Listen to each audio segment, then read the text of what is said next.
Y'all still have 3 minutes before you have to get too quiet.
Ready?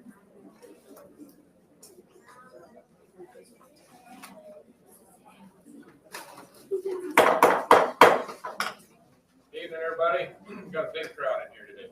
We're going to call this meeting to order. The time is 7 p.m. We'll do roll call. J.R. Humphreys, present. Jennifer Roach. Present. Heather Barrett. Present. T. Lynn Lewis. Present. Karen Thomas. Present. Lisa Calise. Present. And Philip Chapman. Present. We have 7 of 7 board members present. We do have a quorum. Everybody can please rise for a prayer led by Superintendent Patterson. Posting of colors and pledges of allegiance will be led by Sergeant First Class Caleb Adair, Private First Class Sherlyn Mejia. Please bow your heads. Father God, we come before you tonight asking that you come into this room. We pray that your presence may abide with us. We pray that you give us wisdom to make the decisions that are best for our students and our community.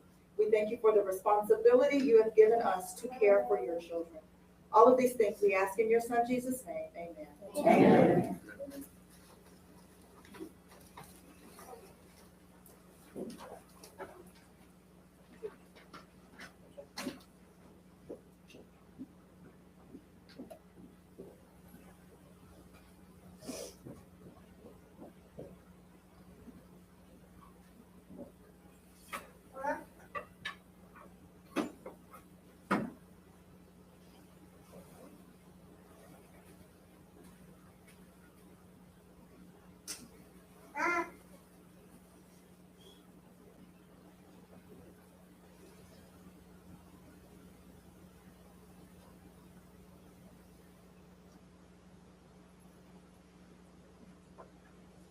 And now for the American flag. Allegiance to the flag of the United States of America and to the republic for which it stands, one nation, under God, indivisible, with liberty and justice for all. On the Texas flag, I pledge allegiance to thee, Texas, one state under God, one and indivisible.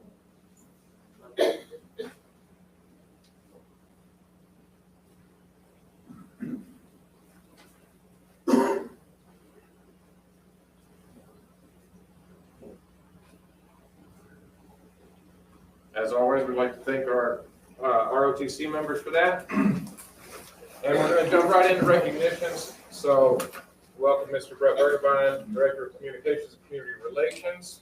Come on up for his presentation for the recognitions for the month. All yours. Thank you, sir.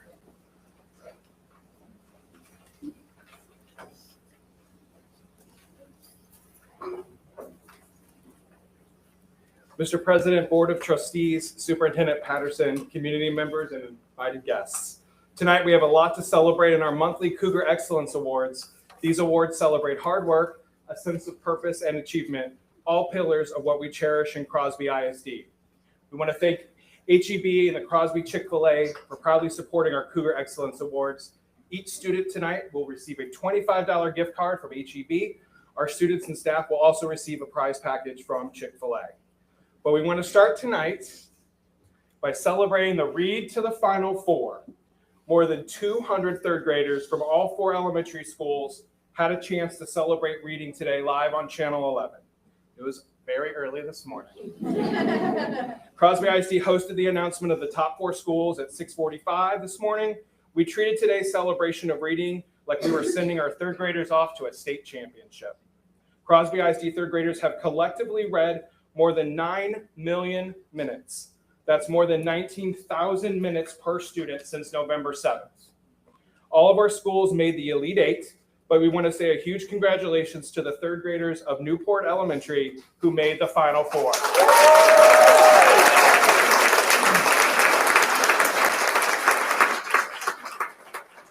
They will attend the Read to the Final Four Championship on March 31st, where the winning school will be crowned. We truly believe this competition will move the needle when it comes to our third graders and their academic outcomes this year. Congratulations, Newport.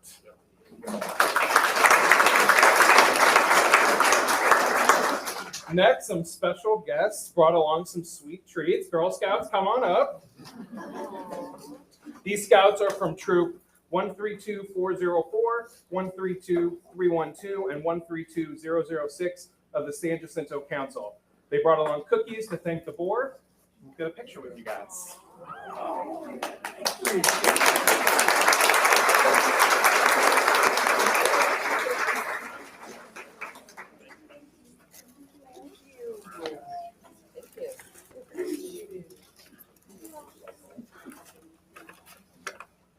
We'll take a picture right in the front.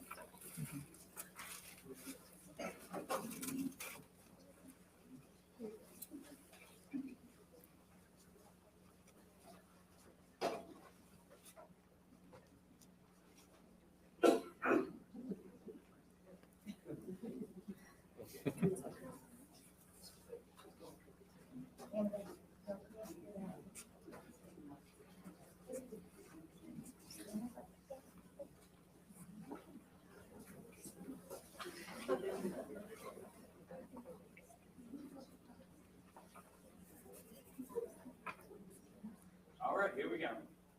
3, 2, 1. Big smile. Okay, thank you. Thank you.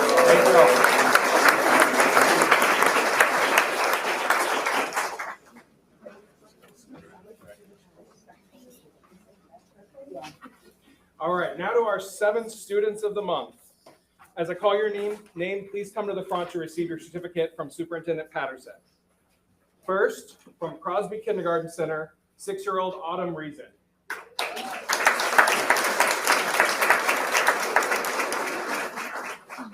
Autumn is one of our kindergarten students participating in the 2-way dual language program at CKC. Principal Miner says Autumn's positive attitude makes her a great role model for her fellow classmates. Autumn has a strong work ethic, which is reflected in her reading and communication abilities in both languages. At the current rate, she will be fluent in Spanish in no time. She is a delight to have as a student at CKC.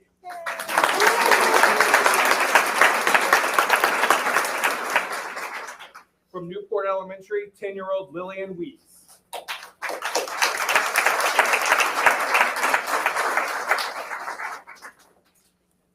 Principal Price says Lillian is a brilliant 4th grade student who advocates for herself and her peers. I'm going to quote Principal Price here. Quote, during the fall semester, she wrote me a letter requesting to have a math competition for students who were more interested in math than spelling.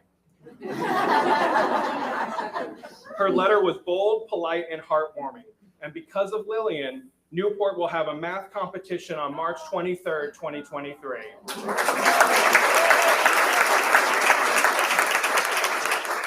The name of the award, the LW, will be named after Little Miss Lillian Weeks. She is truly a trailblazer, and Principal Price says, we can't wait to see how she continues to change the world.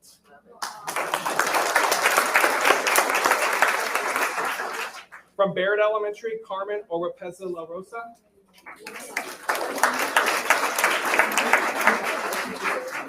Carmen is one of the wonderful students in second grade in the two-way dual language program at BES.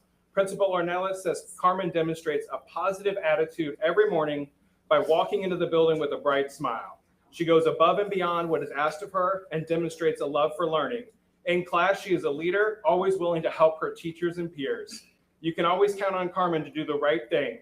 We are extremely proud of Carmen and her commitment to student excellence. From Crosby Elementary, fifth grader Aubrey Greenlee.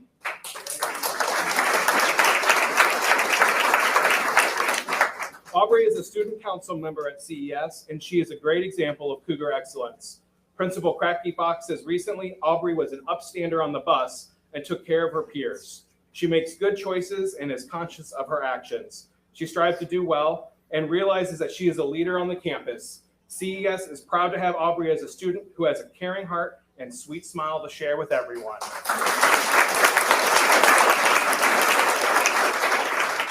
From Drew Elementary, second grader Benjamin Franco.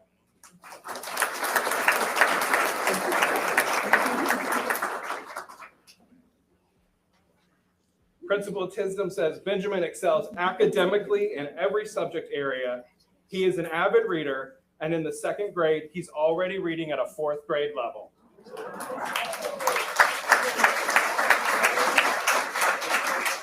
During car rider duty, Benjamin always greets us with high fives and smiles from ear to ear. He continuously shows the character traits of what it is to be a Cougar. He makes Drew very proud. Keep up the good work. From Crosby Middle School, seventh grade student Aaron Paredes.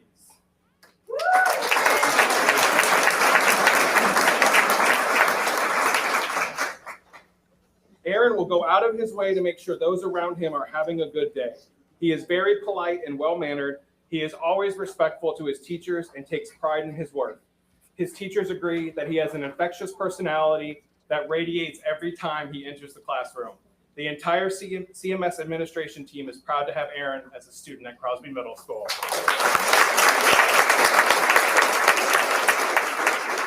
From Crosby High School, Madison Dorsey.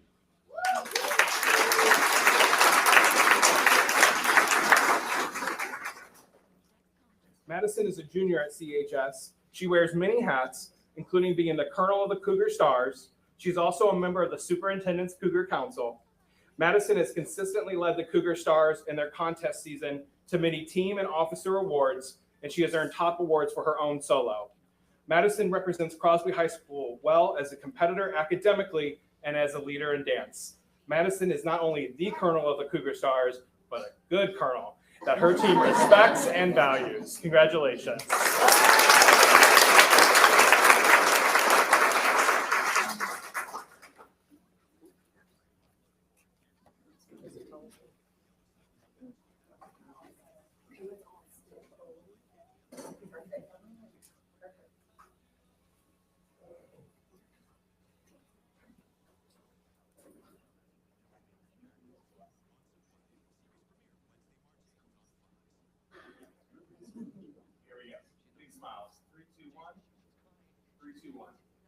Congratulations.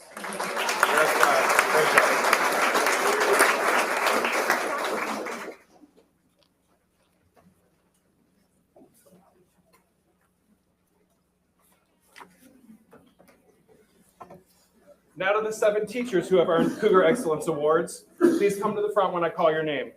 From Crosby Kindergarten Center, Miss Sarah Mulvihill.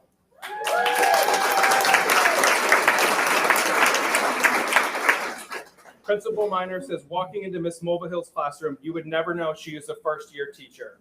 Since the summer, she was eager to get in her classroom and make it her own. Her growth mindset and positive attitude have allowed her students to move in the right direction toward literacy. She has embraced the caring culture of CKC and has allowed her students, parents, and colleagues to feel welcome and confident in her. CKC is excited to recognize Ms. Mulvihill as this month's Cougar Excellence recipient.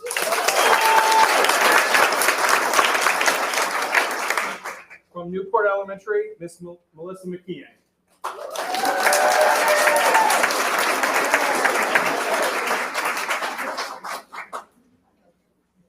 Principal Price says Ms. McKeon was born to teach. Her passion for her students is palpable, inspiring everyone around her. She truly has a heart for students, her school, and her community, and it is evident in the way she serves.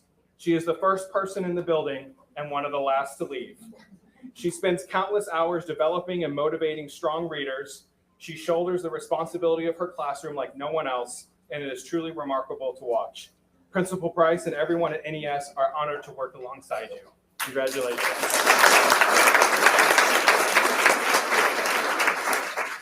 From Barrett Elementary, Ms. Carolyn Reamy.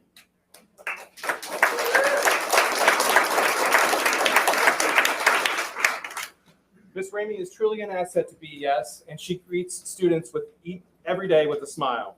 Ms. Ramey is always eager to support any campus initiative and takes on any leadership role that may be needed. This past year, she has led the hard work at ensuring our reading library is organized and ready for our teachers to use. Each afternoon, we can count on Ms. Ramey to share joy during the car rider line as she greets the parents with different costumes. For these reasons and many, many more, we are lucky to have such a dedicated teacher on staff. Thank you, Ms. Ramey. We are proud of you.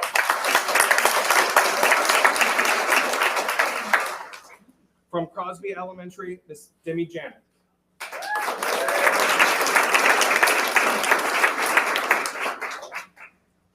Ms. Janik teaches second grade at CES. She is a young teacher who has made huge impacts on the campus. Principal Cracky Fox says she makes connections with her students and is willing to implement techniques, lessons, and ideas into her classroom that make learning fun and memorable.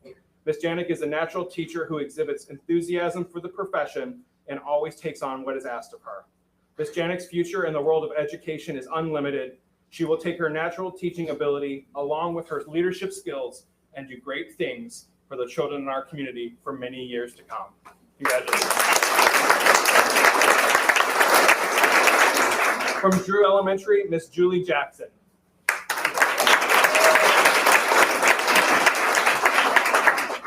Miss Jackson is a Crosby ISD alumni and former Cougar star, serving the community that once served her. Miss Jackson joined the Drew Elementary team around mid-year. She hit the ground running, and Principal Tisdom says she has truly excelled and gone above and beyond for her students. Miss Jackson's students and parents love her.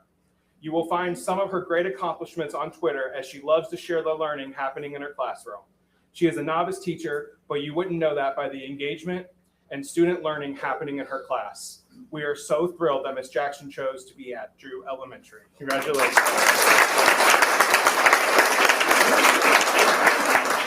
From Crosby Middle School, Miss Joyce Baker.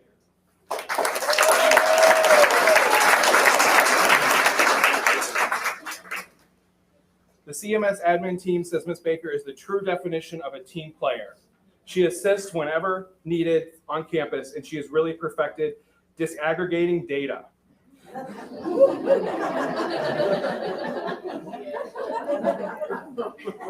She is one of the first smiling faces that students see in the morning as they get dropped off at school. She is visible all over campus, but you can always find her in one of the science classrooms working hand in hand with her teachers. We truly appreciate your selflessness, devotion, and overall commitment to CMS.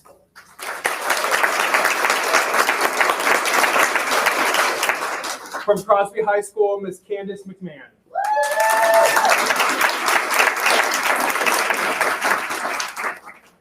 Ms. McMahon teaches health science CTE courses at CHS. Ms. McMahon always works with her Crosby High School staff with a smile and an encouraging word. A current student recently said of her, and I'm quoting here, "She is so loving, and every time I enter her classroom, there is nothing but positive energy.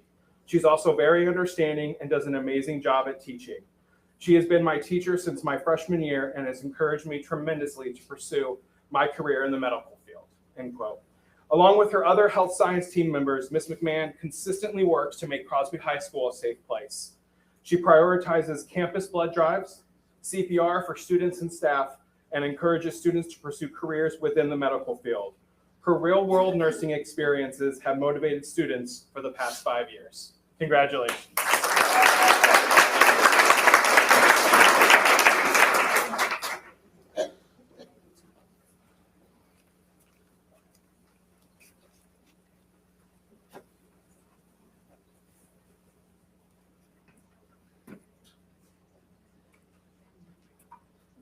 right, here we go. Big smile. 3, 2, 1. 3, 2, 1. Congratulations.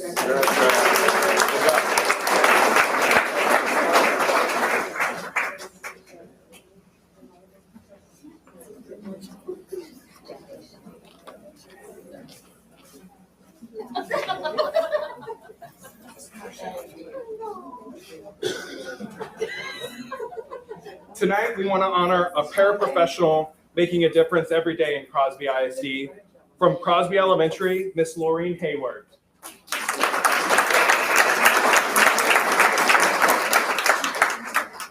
Miss Hayward works as a past paraprofessional. She always has a smile and a kind word for everyone. Principal Cracky Fox says her job is very demanding, but she never complains. She is always willing to help anyone, anywhere, at any time. We are blessed at CES that Ms. Hayward chooses to work with our students and help guide them on a respectable path in life. Congratulations.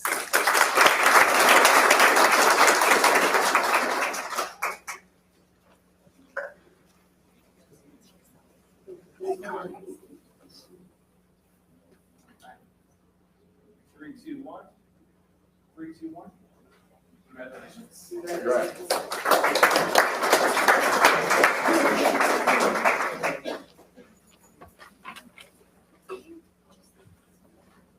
Now we want to recognize our community member for February. This community member is truly amazing. She began teaching in 1965. She retired in 2015. That is 50 years of service to Crosby ISD.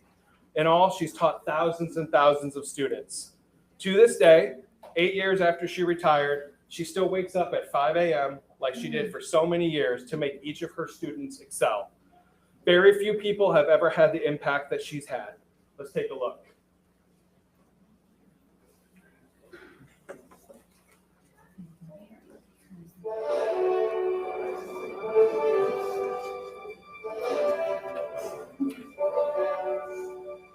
Now, an example of Cougar excellence in our communities. She's a legend in CISD. Everybody learned in our class. She's the first teacher ever taught me how to write a book report. You made an impact on so many lives, and it's just amazing. Ms. Richardson is absolutely a part of my story. Just happy to have come through her, that she had, the type of impact on my life that she's had. Tonight, we salute a teacher who dedicated her entire 50-year career to the students of Crosby ISD. I had said that I was going to work at least 39 years. But the 39 years came so fast. This is Dolores Richardson, who's known for making stories come alive for her students. I think, if I'm not mistaken, Miss Nelson is missing. I think that was when I kind of fell in love with Miss Nelson is missing, was with Miss Richardson. She's like an actress, when she read, and so I loved whenever she would take that time and read to us, I changed my voice by every chapter. They love it. They said, "You're going to read just today?" I said, I don't know if I'm going to read today because I don't like when y'all been acting. Before she retired in 2015, she did the math. What you said, you pretty much taught almost everybody that lives in Crosby and I sure did. Oh, I had Miss Richardson.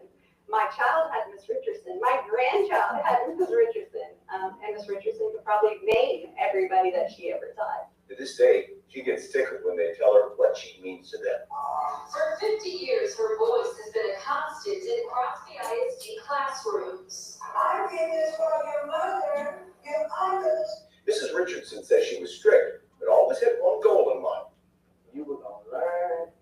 I don't think there were probably any failures because she was so strict and you didn't have a choice but to learn. She wanted you to have the clear cover over the book report with the little thing. It was not just stapled and thrown. I'm serious. It was like, I remember all that. And I was in fifth grade and I was like, this is the standard. It was what we're going to do. Miss Richardson's known for, that's you with your little red wagon. Oh my God, I'm gonna get in trouble. But she was thinking about your little red wagon. Her favorite saying, what was that saying? Well, that's just you and your little red wagon. That's not on you.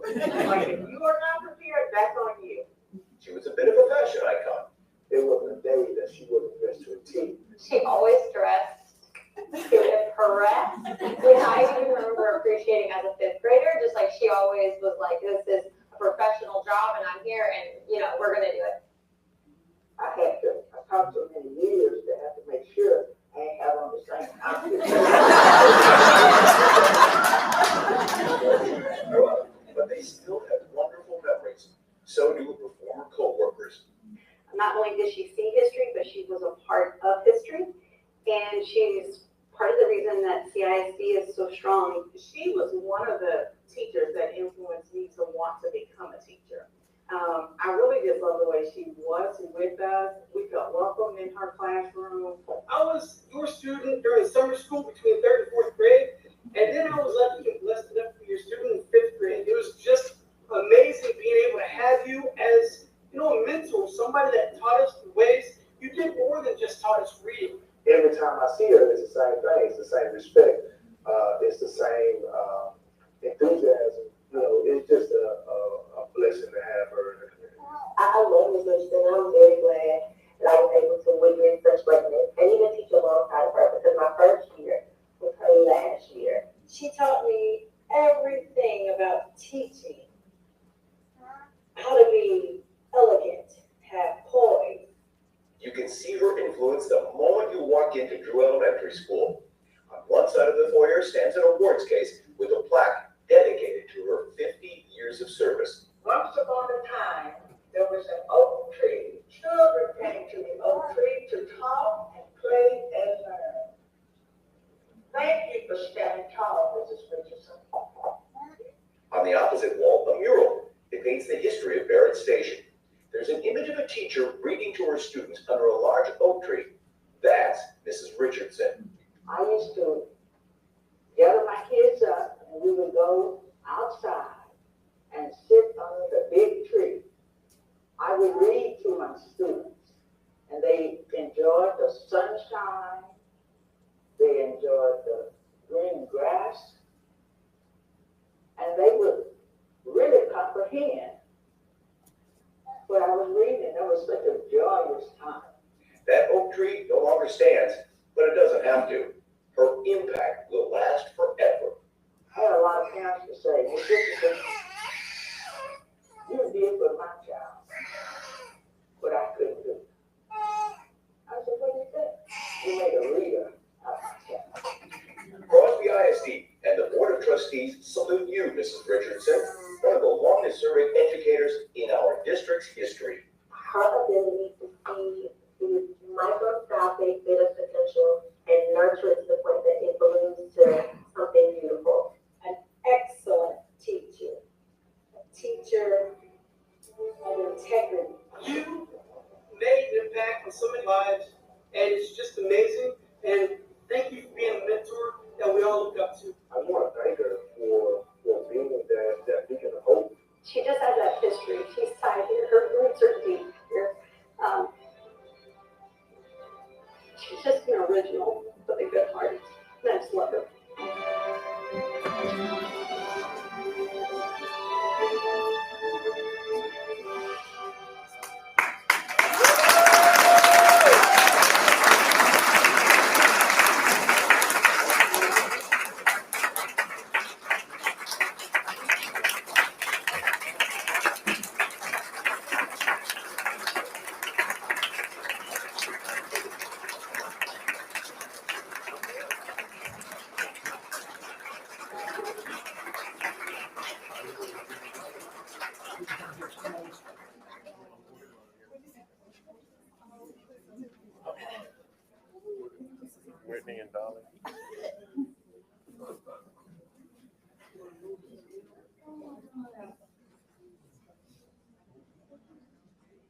Big smiles. 3, 2, 1. Thank you, Ms. Richardson.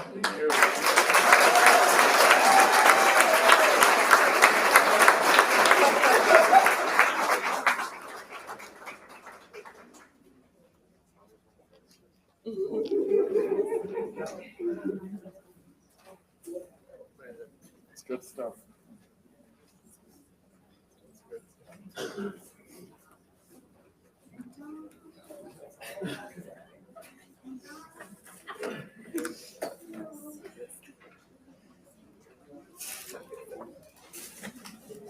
Okay, if anybody does not want to stay for the rest of the meeting, I'll give a couple of minutes here for everybody to kind of move out. If you have anything to do, but if not, we'll just wait a couple of minutes here and kick it back off once everybody's done that wants to leave. I'm telling you that. Don't about that.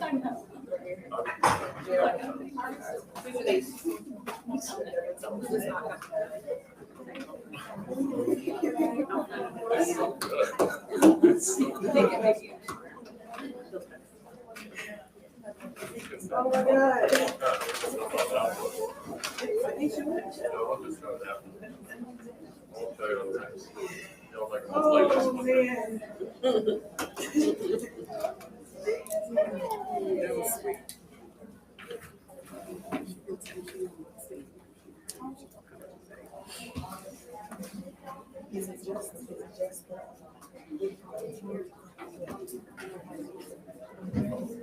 That's what I said. I said last time.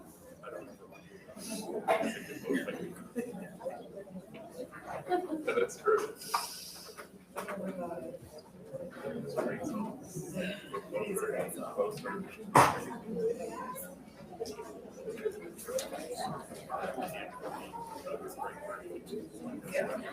That's true.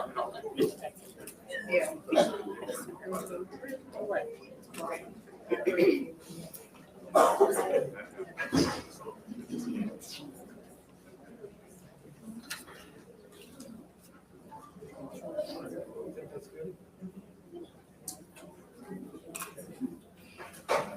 Okay, this evening we have two public hearing reports to discuss 2021-2022 Crosby Independent School District Annual Report and the 21-22 Crosby Independent School District Annual Report, Section 8, Progress towards meeting NDB3 goals.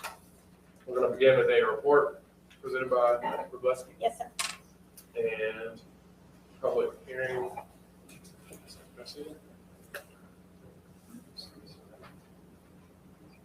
Okay. Time is 7:31. All right. If you'll look on your desk, I made all of you a binder, and we're just going to kind of go through the binder and let you know what is included in your binder. So the annual report has 7 sections.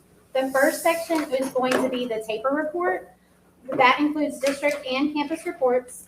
Section 2 is the financial standard report. This is 2020-2021 financial actual report. That includes district and campus. And then section 3 is the district accreditation status. Next section is the campus and district performance objectives. Next is the report on violent or criminal incidences on campus. And next is the student performance in post-secondary institution. And last is the taper glossary. So just to give you some information on each section. Section 1 is our taper. The taper is compiled by TEA for district and campus using themes and student assessment data. It is published as a PDF. It is also included on our district website. It includes a wide range of information on the performance of students in each district and campus in the state. Performance is shown disaggregated by student groups, including ethnicity and socioeconomic status. It provides extensive information on school and district staff, programs, and student demographics. On the front page of each section, so I organized it by district and then by each campus. On the front page, you will see the accountability rating.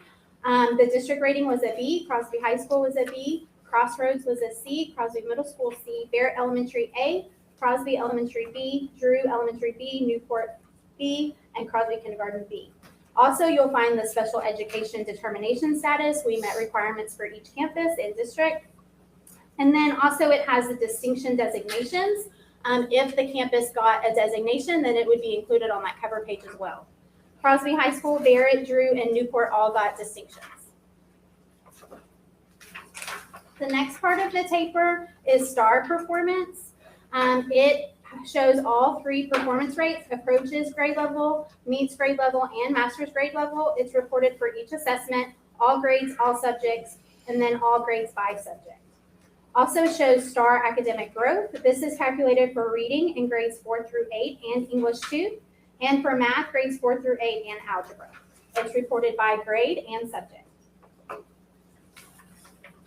Next part of taper is bilingual education and English as a second language.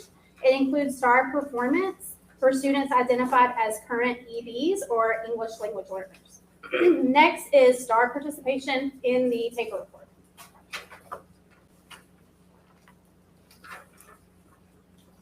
Next in the taper is going to show attendance, graduation, and dropout rates. It's going to show the attendance rate, annual dropout rate, 4-year longitudinal graduation rates, 5-year, 6-year, and graduation plan rates. Next on taper is going to have your CCMR, which is your college, career, and military readiness. It's going to have your CCMR graduates, college ready graduates, and then also your career military ready graduates. Next is your CCMR related indicators. It has TSIA results, CTE coherent sequence, completed and received credit for college prep courses, AP and IB results, SAT and ACT results. Next, it will have other post-secondary indicators, advanced dual credit course completion, graduates enrolled in Texas institutions of higher education, and graduates in TXIHE completing 1 year without enrollment in a development education course. The final section of taper shows student information, student enrollment, including enrollment by grade level, by ethnicity, by certain student identification indicators, and students with disabilities by primary eligibility category, and other student information, including graduation information, retention rates, and class size information.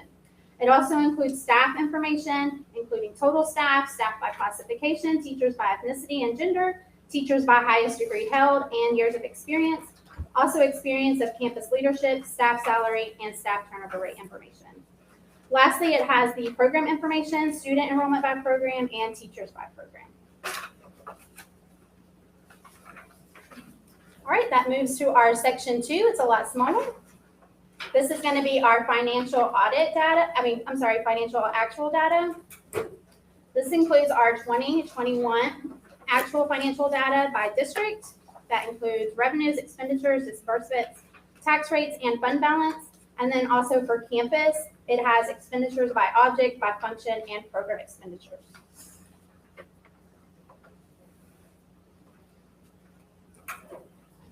Section 3 is our district accreditation status. The different accreditations are accredited, accredited warrant, accredited probation, and accredited revoked. TEA has decided not to award accreditation statuses for this year, and they waived it until next school year, so you'll see the documentation in there that shows that. Section 4 is campus performance objectives. So you approved the campus and district CIPs and DIPs earlier this school year. Those are just copies of them with updates to them throughout the school year. So there's one for the district and then each campus. Section 5 is our violent or criminal incidences on campus. So we are required to report any violent or criminal incidents that occurred on each campus, the description of the school violence prevention and violence intervention policies and procedures used to protect students, and finding from evaluations conducted under the Safe and Drug-Free School and Community Act. The district report is also available on each campus and available in the front office here at the admin building. Section 6 is our student performance in post-secondary institutions. Requires each district to publish as part of its annual report, a report on student performance in post-secondary institutions during the first year enrolled after graduation from high school. The most current report is for our 1920 high school graduates. Section 7 is our HB3 board goals update. Ms. Whitfield is going to give that presentation right after me, but I do have the presentation there for you to be able to look at. And then lastly, we have our taper glossary. It has all of the wording and where you can go to see where the data is calculated, how the calculations are created, and everything like that that you would need to know. A Spanish version is available later on this spring online at TEA. District and campus taper reports are available on the district website. They are already posted. Paper copies are going to be available at each campus and at the district level, and also the criminal report is also going to be available on the campuses. If you have any additional information, any additional questions, please contact either Ms. Bromley or myself.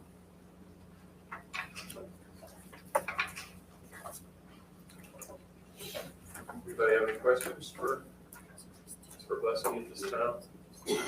Got a lot to process. It's a lot. It's a whole lot. I need at least 2 or 3 hours. Yeah.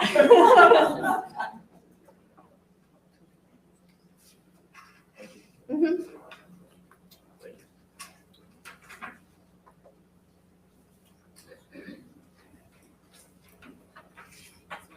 So Ms. Whitfield's going to come give us more details about the HB3 goals.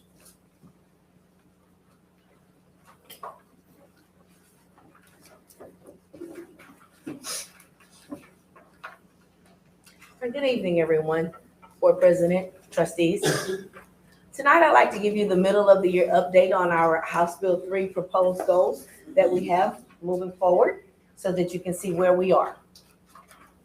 As you know, House Bill 3 requires us to set goals for our early childhood, which will be all of our grade levels pre-K through 3rd grade in literacy and mathematics, as well as in CCMR. So that's college, military, college career and military readiness.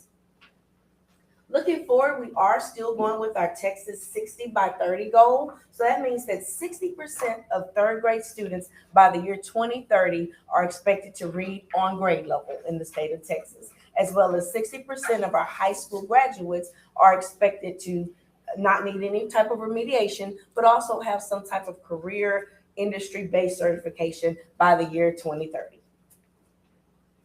So taking a look at our district middle of the year literacy supports, our 3rd grade students did participate in milestone 1. And so I've given you an opportunity to compare last year's results for our middle of the year milestone 1 to this year's milestone 2023. So you'll see that we did make those gains there. Remember, this is a new test, so the structure of the test is not the same. This year, our 3rd grade students did participate in the short constructed writing piece as well. So we have made some changes there with the test as well as the new item types. So our students are moving forward. You can see here that we did include on our benchmark or our middle of the year assessment milestone. You can see the differences in all of our student populations.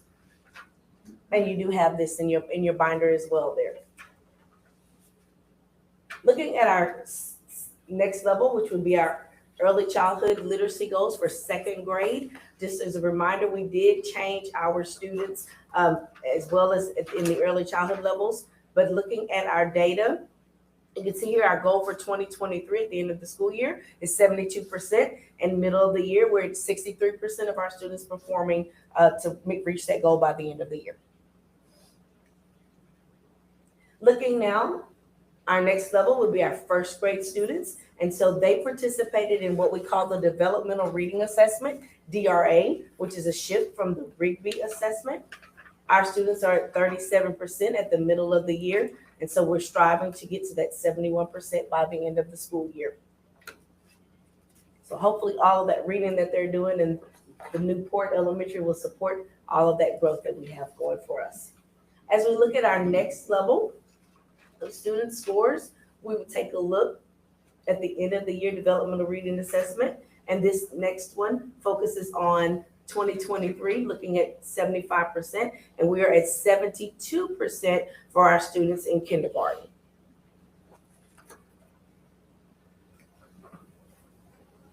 As we look forward to pre-kindergarten, our students participate in a test that is online called the Circle Progress Monitoring. And so as a result, our students are striving for 93% there, and we're at 68% at the middle of the year. So we are moving forward, and that test did remain the same. And again, this is our district level data, so it's the combination of all of our campuses. Looking at our early childhood mathematics, as we look at our third grade mathematics scores, we set our goal at 42%. And so our middle of the year, which was our milestone assessment, we were at 53% mastery with the new test items that are in place for mathematics for our students. And then there's our breakdown for our student populations as well. And it's in your binder pop there.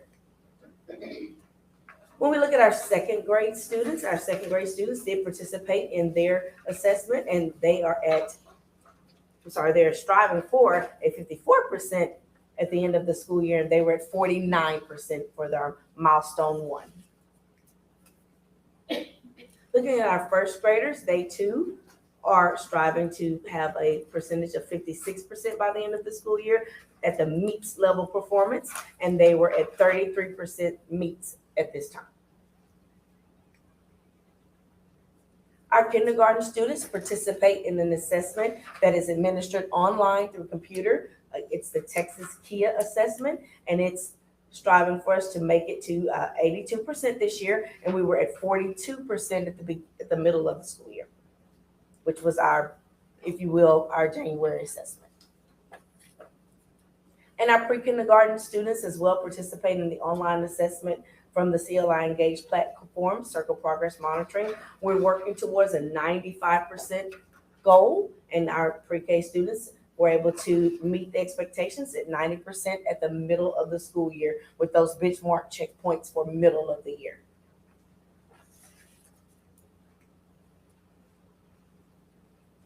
Just a reminder to everyone, we do know that our students are striving continuously to perform and to learn and gain knowledge. And so as they master the TEKS, it will be reflected in their knowledge as they move forward. When we look at our college, career, and military readiness, CCMR, we are excited to report that TEA did hold off on our requirement to move towards an industry-based certification and a level 2 course that must be completed by the end of this school year for current seniors. So if you recall, we started in August and that had not been determined yet. They switched it in September, had feedback from several districts across the state, and did make the decision in January to hold off 1 year.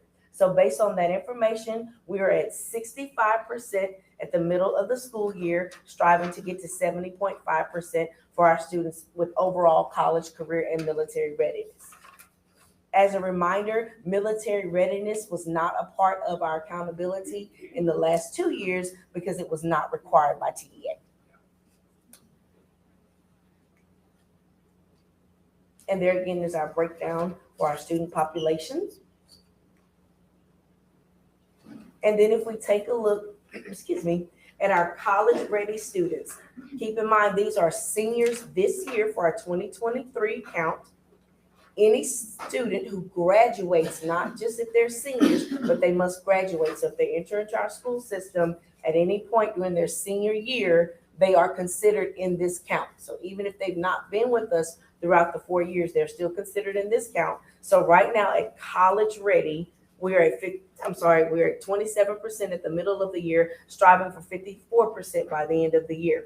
We do still have students who still need to complete their dual credit coursework. We're still in the middle of the semester. So at the end of the semester, we'll know at the spring semester. We also have some students participating in what we call the TSIA assessment. That assessment has not been given to all students at this time. As they prepare for college and they make the decision to attend, students are afforded the opportunity to take those tests. We have upcoming this week our SAT school day will also be included. Results will be included in this. So at this time, at the middle of the school year, we are at our 27% as we strive for 54%. Still with additional assessments left to come in. When we look at our percent of students who are career ready, these are students who have completed an industry-based certification. So at this time, we were shooting for 26%. At the start of when we started this week, that was our target, but now we're at 38%. So we're happy to report that because of the state's move back to allowing students to complete where they started the school year, we're at 38% for the middle of the school year with our industry-based certifications. We do still have some students who need to take some more industry-based certifications due to some students are not allowed to take some certification tests until they're 18 years of age. So that may be at the end of the school year towards when they're able to take those. We have some courses that are not completed. For example, some of our welding, some of our actually our floral design coursework, some other courses that are not ready for testing yet until we get closer to the end will be included under our career ready students. And finally, our military. As I stated before, we were not required to report on military. We are not required to report this year on military, but we will still strive for 2024 to report on military students. And again, those will be students who return by April of the following school year and report and bring us back their military DD for their enlistment paperwork. So those students will be there. Again, for 2020, class of 2023, that is not what TEA is looking for military readiness. And that completes our district data. In your packets, I know you have lots of reading there, but in your packets, we also included for you the campus level information. So you have all of the campus level assessment information as well.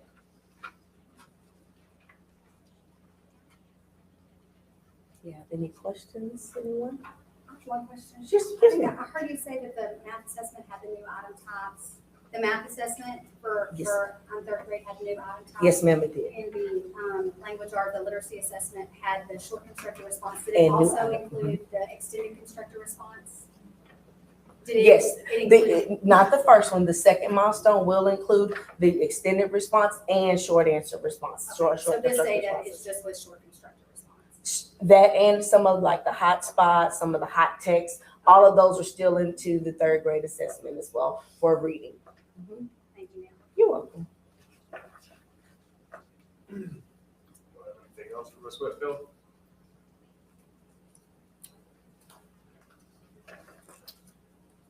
Sounds good. Thank you. So now in keeping with law, we have to open up the floor for see if anybody had anything to comment specifically about what just was presented. So floor is open now if anyone would like to comment on any of what was just presented.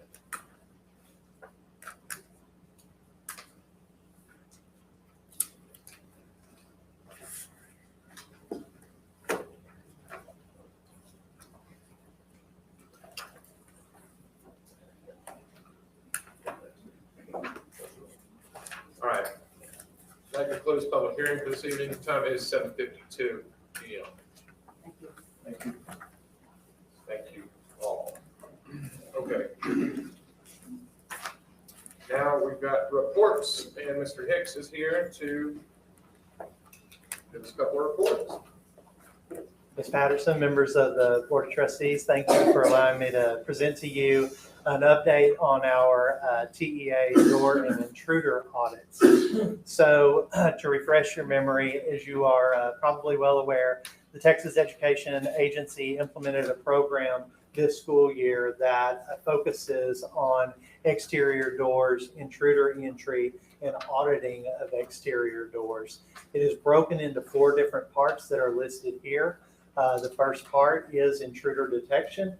The second part is exterior doors.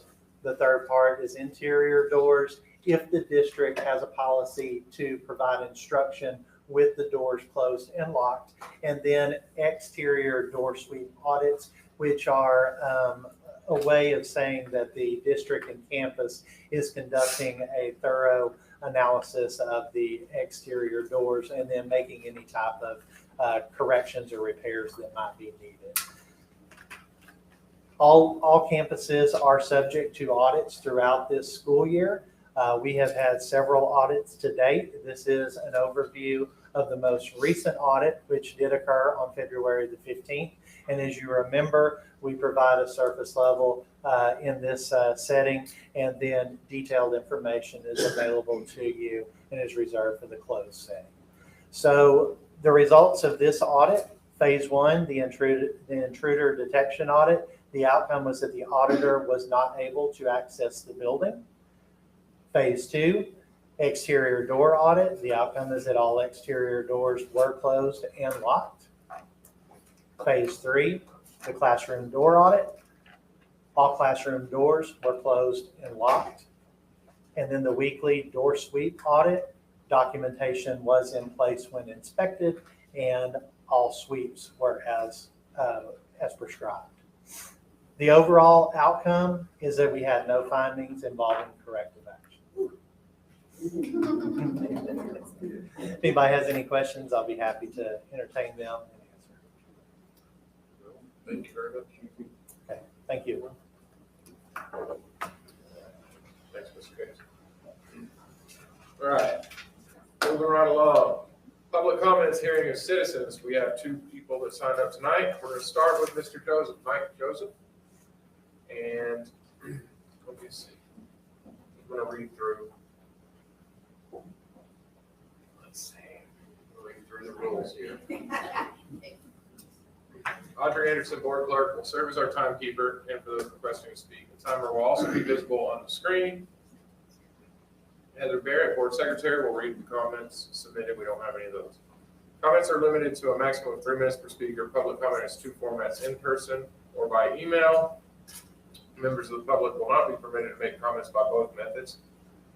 Let's see. Board will not entertain negative comments on individual personnel or students in public sessions. Patrons are encouraged to use an appropriate campus and administration channel before bringing concerns to the attention of the board.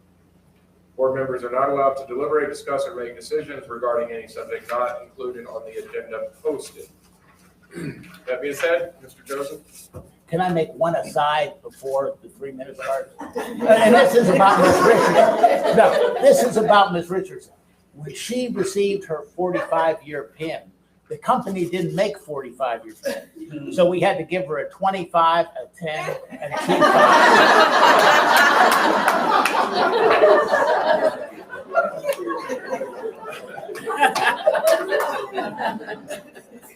Only for Ms. Richardson. Okay. Okay. Members of the board and Superintendent Patterson. I come here tonight representing a group of individuals who have gathered over 600 signatures for a petition to name the Crosby High School Library the Dr. Don Hendricks Memorial Library. As a lot of us know, Dr. Hendricks was superintendent here for 22 years. He retired in 2007 as one of the longest serving superintendents in the same district in the state of Texas. Now, when we went to gather the petitions, one of the things we heard quite a bit was, for all Dr. Hendricks did, they should name a building after him. But I'd like to explain the significance of the library. Dr. Hendricks grew up in an economically disadvantaged home. His father left the family when Dr. Hendricks was 1. So Dr. Hendricks was raised by a single mom, he and his 2 sisters. However, he grew up in Highlands, Texas, and there was a librarian at the Highlands Library where Dr. Hendricks would go when he was young. The librarian recognized the potential in Dr. Hendricks, took him under her wing, mentored him, gave him books to read, encouraged him to go to college, to apply to college, and with such a great impact in his life that I think it would be very appropriate, and he would be very happy if the board would take into consideration this petition. Now, he was here for 22 years, and I could talk a long time about the great things he did that are still going on. But I'd like to just tell you two quick things. Number one, when Dr. Hendricks came to Crosby, board members, there were 7 positions, and they were all at-large positions. Everybody in the district would vote on those positions. Dr. Hendricks's vision was that every segment of the community be able to have a voice at the table, regardless of the population growth. And it was Dr. Hendricks, along with people like John David, Jake McAllister, John Victor, Earl Boykin, Bill Fontenot, and Mike Hargrave, that moved the district to what we have now, 6 single member and 1 at large. The other thing real quick is that when Dr. Hendricks came, he was an instructional superintendent. Crosby at the time, he knew our kids were smart, but we didn't have a rigorous program. And he was responsible for bringing the AP program to the district and implementing it. And that's the program we have now. And in 2 seconds, with the members in the community who helped collect the petition, please stand up quick and be recognized.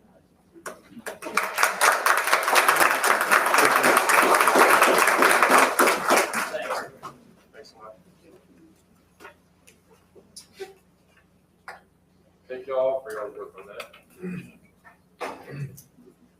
Okay. We have a Tiffany, is it Mueller? Mueller. Tiffany Mueller. Comment on the calendar.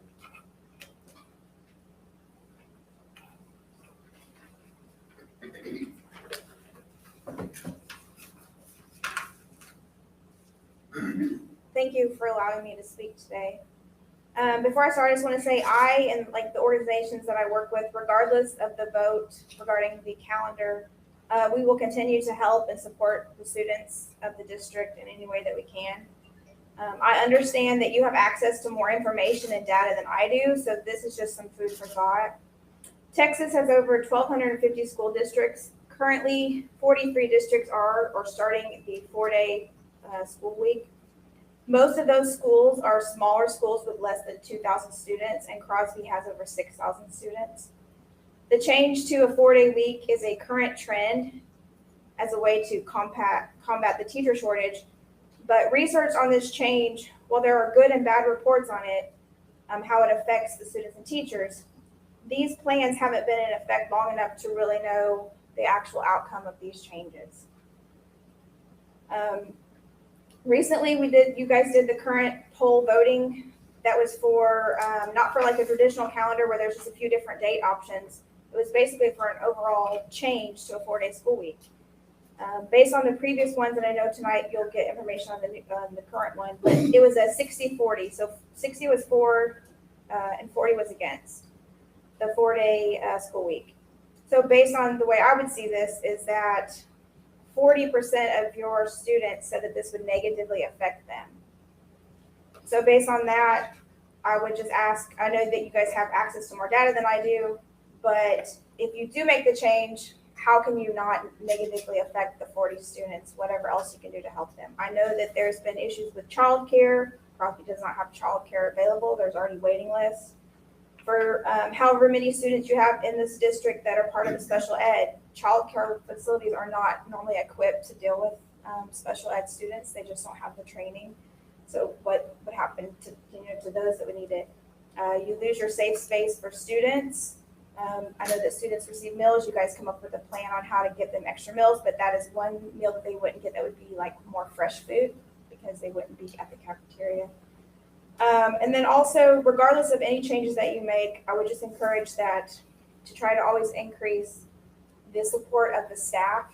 I do know that recently, because I don't have all the details, but I know that there was an issue on the bus and they went out that they had asked for help and no help came.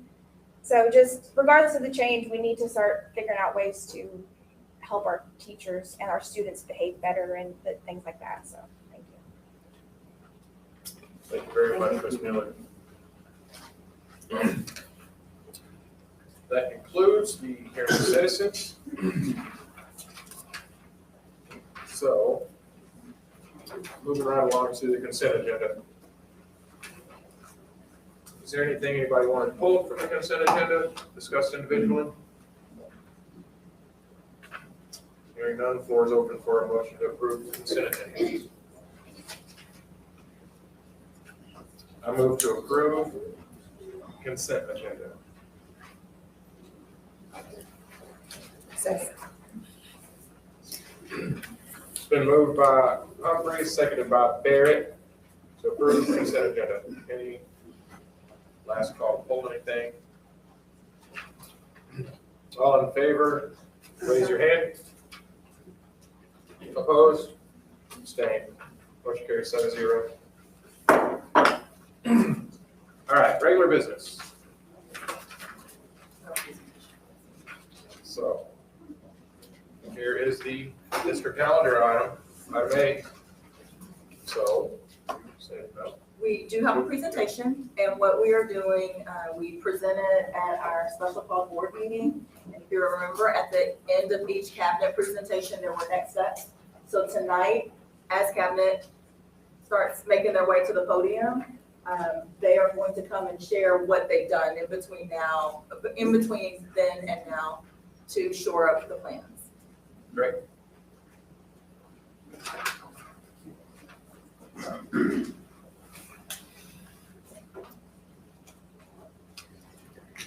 We'll start with Ms. Johnson. Okay, good evening, Board of Trustees, Superintendent Patterson, Cabinet, and guests. I will be providing a finance update on the following topics pertaining to a 4-day instructional week. Duty calendars, pay adjustments, FAQ documents, and TASB or attorney recommendations. Crosby ISD has a total of 19 duty calendars ranging from 110 days to 260 days. A list of days and hours to be worked by employees within each of those calendars has been created. One of the calendars specifically, the 187-day non-duty or non-exempt calendar, was presented to finance and an HR committee made up of paraprofessionals to obtain their feedback on that calendar and what their work hours would be. If a 4-day instructional week is approved this evening, finance and HR will meet with all employees within each calendar group to discuss changes to their specific calendars and their daily work schedule. So that would be all 19 groups. We would separate and meet with them individually so that they can understand how it would directly affect them. A bus driver pay adjustment has been calculated to increase the hourly pay rate. The examples shown on this slide are for a bus driver with 0 years of experience. For the current 2022-2023 fiscal year, drivers work 183 days, consisting of 175 instructional days and 8 professional development days. They are guaranteed 6 hours per day for a total of 1,098 hours annually. This equates to $17.60 per hour. For the 2023-2024 fiscal year, with a 4-day instructional week, drivers would work 171 days, consisting of 163 student days and 8 professional development days. They will continue to be guaranteed 6 hours per day for a total of 1,026 hours annually. This equates to $18.84 per hour, which is an increase of $1.24 per hour. A bus driver's annual pay will remain the same, and the change in contract days and hourly rate was shared with a committee from transportation to answer any questions that they might have had. A frequently asked or FAQ document has been drafted and will be shared with all employees at the same meeting where their calendars are reviewed. Additional questions and answers will be added as questions arise during each of those meetings. And examples have been provided in the FAQ document to explain comp time and usage for hourly employees. TASB recommended hourly pay rates for employees not be increased if their hours worked are reduced. Bus drivers or aides are the only employees who have an increase in their hourly rate due to a 4-day instructional week. An increase in hourly rate was being proposed with or without a change in calendars for the 23-24 fiscal year. The 2023-2024 compensation schedules will continue to reflect an employee's full number of contract days in addition to the reduction of days for the increase in hours worked for a 4-day instructional week. So for example, a 187-day contract would be a 176-day contract on a 4-day instructional calendar. A 205-day contract would be a 194-day contract on a 4-day instructional calendar. By continuing to track all positions in this manner, it would allow an easy transition back to a 5-day instructional week if that should ever occur. I will now turn it over to Ms. Covan to present information for Human Resources and Student Services. Thank you, Ms. Johnson. Good evening, trustees, Madam Superintendent, and guests. Thank you so much for being here tonight. The next few things that we need to discuss are childcare. There have been several questions about that. We looked at several different options. The one that is most affordable and met the needs of the district the most was the YMCA program, where they are able to offer a 1-day option that would be $72 a month and only $18 for a day for the 1-day option. And then they also would offer a Monday through Friday, which would include the 1-day option plus additional before and after school care for $137.50. Their time frame would be from 6:30 a.m. to 6 p.m., but could be adjusted as needed to meet the children that sign up. And the locations could be either a central location or multiple locations on campuses to meet the needs of the district by the number of students that would sign up for the program. Next, we've already discussed backpack buddies and wanted to point out that this is for every child in the household, not just one bag per household or one item per household, but every single child in that household would go home with food for that, and that both secondary campuses and an additional day of food can be written into the 2023-24 application. Ms. Johnson already discussed the hourly advisory committee that was held to discuss questions from hourly employees and to look at options.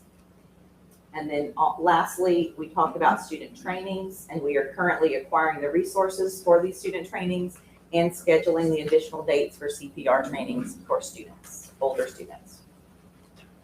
And so in addition to those next steps that we discussed last time, wanted to briefly go over, didn't know this was going to come up in pieces. There you go. I wanted to briefly go over some of the additional recruitment strategies that have been used from a letter from the superintendent, where she sent a personal letter to retired teachers over the last 5 years that have retired over the last 5 years to come back and help substitute or to teach with us again.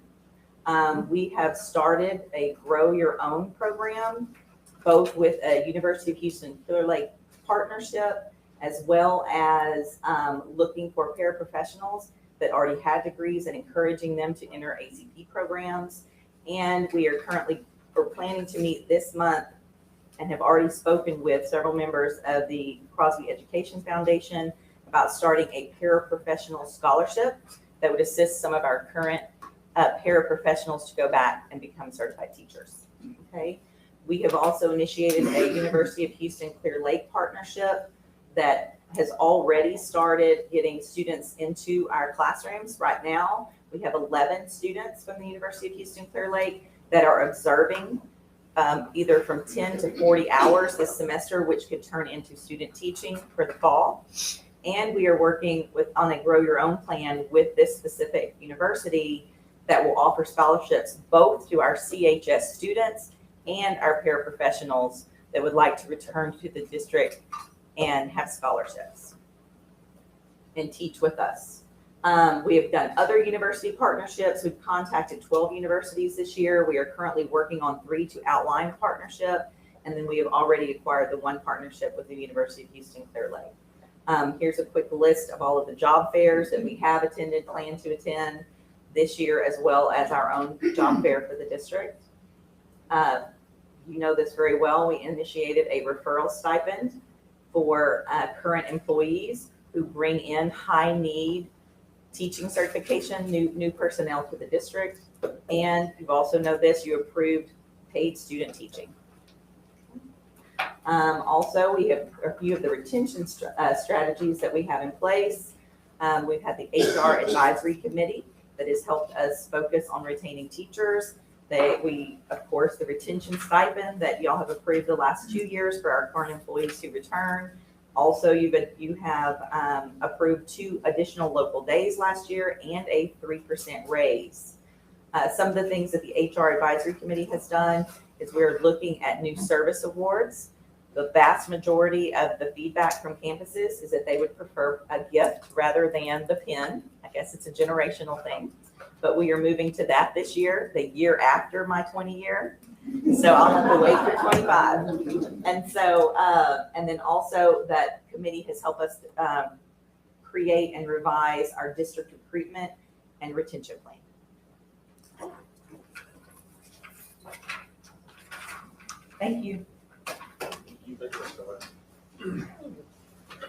As we look at our curriculum and instruction department, we know that we'll focus on staff development, our scope and sequence, and then looking at a schedule review for our elementary and secondary levels. When we think in terms of staff development, one of our emphasis would be to support our teachers, support our paraprofessionals as well on our campuses by soliciting input, looking at formative and summative assessment measures, also thinking in terms of data usage, and then creating a staff development plan that would start immediately, starting in the summertime, rolling into the school year.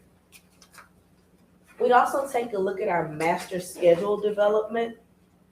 We know that we would add on an additional some minutes to the elementary and secondary calendar schedule. So what we want to do is ensure that our time is being utilized well, and so that recreation and ensuring that students have acceleration time can be provided for students to have one-on-one supports, as well as small group instruction with some of our campus interventionists. We want to make sure that we are providing that to our students. And then finally, looking at our scope and sequence adjustments, we know that if we are moving towards a 4-day week, we know we would have to adjust the scope and sequence. And so in order to get started on that, we would start immediately. And then we've asked our content coordinators to solicit the support of their teachers and work with our teachers as we move through that content, the content moves that would need to take place in order for us to transition ourselves.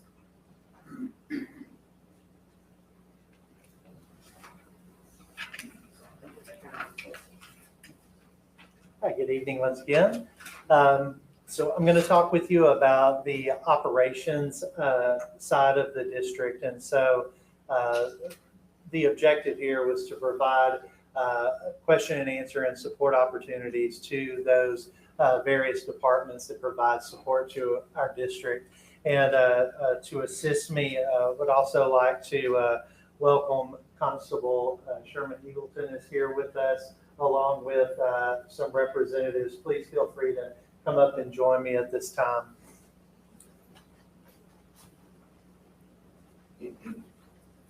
So the first of the support mechanisms that we implemented were communication forums.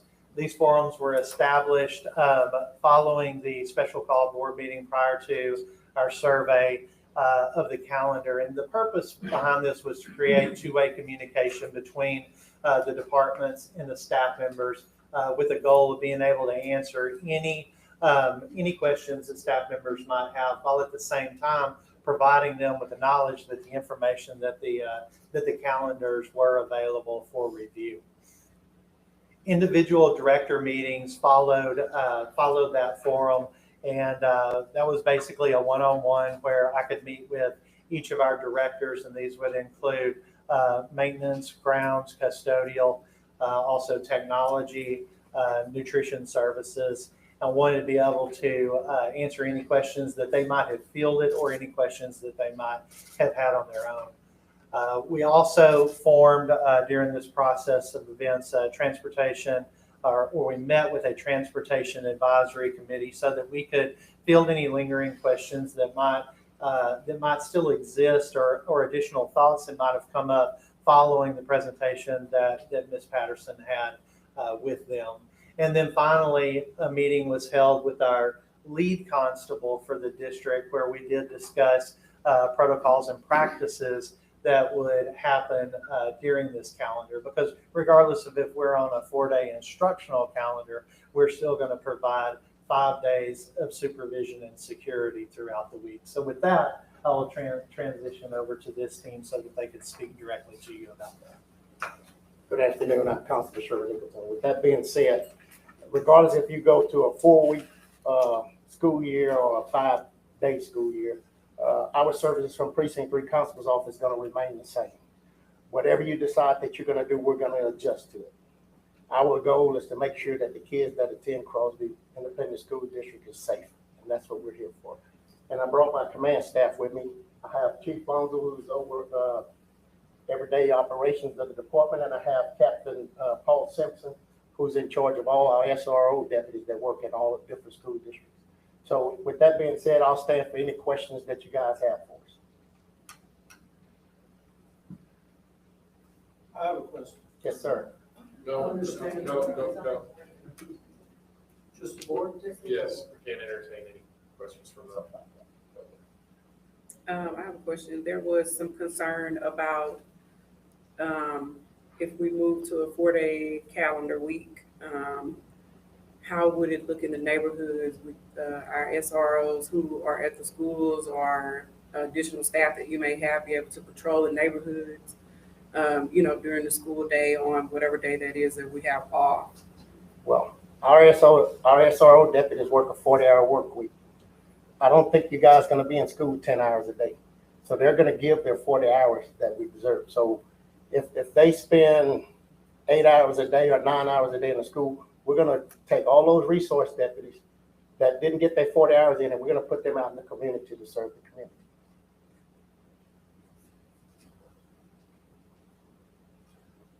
How short-staffed are y'all right now as a department? And I'm saying this because all law enforcement are staffed. We all of our SRO deputy positions are filled at this point. I'm a little short in the district unit. That's what I'm asking. So how short are you in the district if we add these 9? I mean, because there already is, especially in Newport or in Barrett. Well, if you look at it that way, you really won't be putting 9 deputies on the street at the same time. Because if they have 6 hours each that they got to make up that Friday, then I'll split the 9 deputies up into 2 shifts to get 8 hours out of it. Does that answer your question? Yes. So you're saying that they're going to be split, like if they're working, some of them won't be on days, they'll be on nights, or they'll work. Well, what we're going to do is we're going to cover the day shift, but we're going to make sure that they get their time in. If you got 9 deputies and they, at the end of the work week, they still owe the department 6 hours each. So we'll put 5 deputies to work 6 hours, and then we have the other 4 come in and relieve them. So you probably end up getting 12 hours out of it. So they wouldn't be patrolling the district? They will be patrolling the areas where the kids live. And that's in Barrett Station and Crosby. But not the district facilities, the neighborhoods? Well, if there's a problem at the schools, they will be here to answer the call. If you got an alarm at the school or something like that, they're here. Every call that come in goes through our dispatch station. So if there's a call or there's a problem at the school, someone will be there. Whether it be one of the SRO deputies or one of my district guys, but someone will be there. Yeah, just that was the only thing I was going to ask was make sure that the contract agreements we have with you, everything's still going to be honored. Well, we always go above and beyond the call. Absolutely. When situations arrive and you need other deputies, I've always pulled them from somewhere else. We're going to make sure that the kids are safe.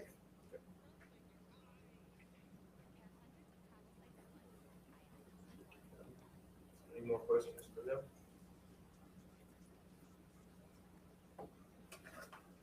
That's all I got. Thank you guys for Dr. having me. Williamson, thank you. Thank you.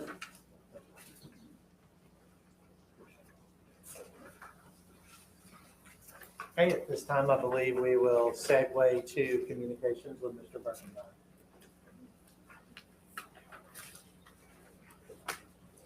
Good evening again. So again, we are talking about the next steps we discussed in the last special call meeting and what we've done since then. So at the last meeting, we talked about conducting survey number 4, which was directly asking whether community members, parents, or staff would approve of moving to a 4-day week or keep a traditional 5-day week. We had 2,400 respondents, and I'll get to those results in just a second. We also said we were in the middle of conducting parent meetings. We had 2 parent meetings, one on Zoom on February 8th and one at Crosby High School on February 15th. We also held campus meetings. There were 7 campus meetings, one at each campus, and we also had a meeting with the transportation department here. So our calendar survey timeline, we conducted a total of 4 surveys. Each time they got more and more specific. The 2 I'm going to point out are survey number 3, done between February 1st and February 8th. We asked, what further thoughts would you like to share regarding the consideration of a 4-day school week? And then survey number 4, February 15th to February 20th, which 2023 to 2024 academic calendar option do you prefer? And this is the options that were in the survey. Option 1, Crosby ISD moves to a 4-day instructional week. Option 2, Crosby ISD stays with the traditional 5-day instructional week. So the survey number 3, which was February 1st to the 8th, showed 68% supported the 4-day instructional week.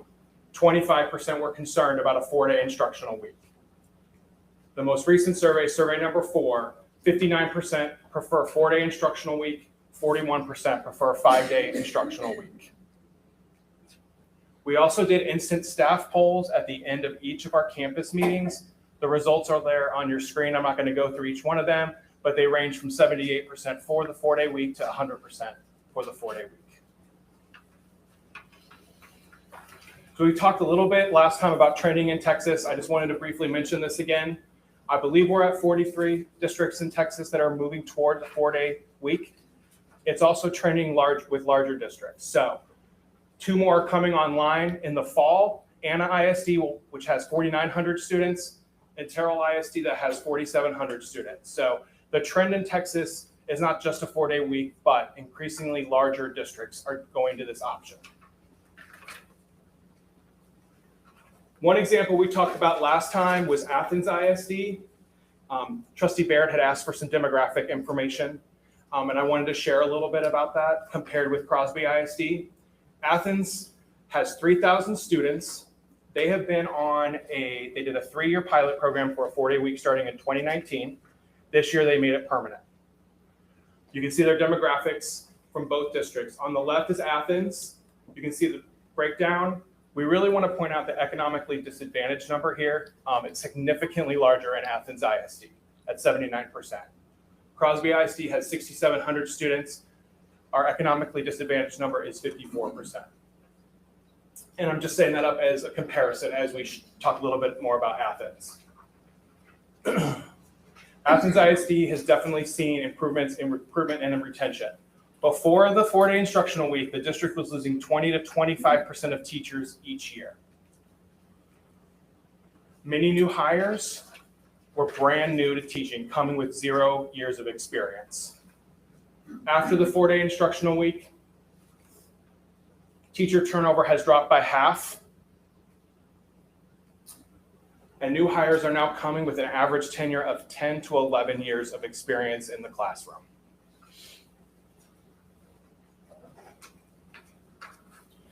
And now, Assistant Superintendent Whitfield is going to come up to finish up the presentation. Any questions? Thank you for that. Now that you've heard from all of our cabinet members, we'd like to, as Crosby ISD administration, make a recommendation of a 4-day instructional week. We recommend option 2 with Fridays off.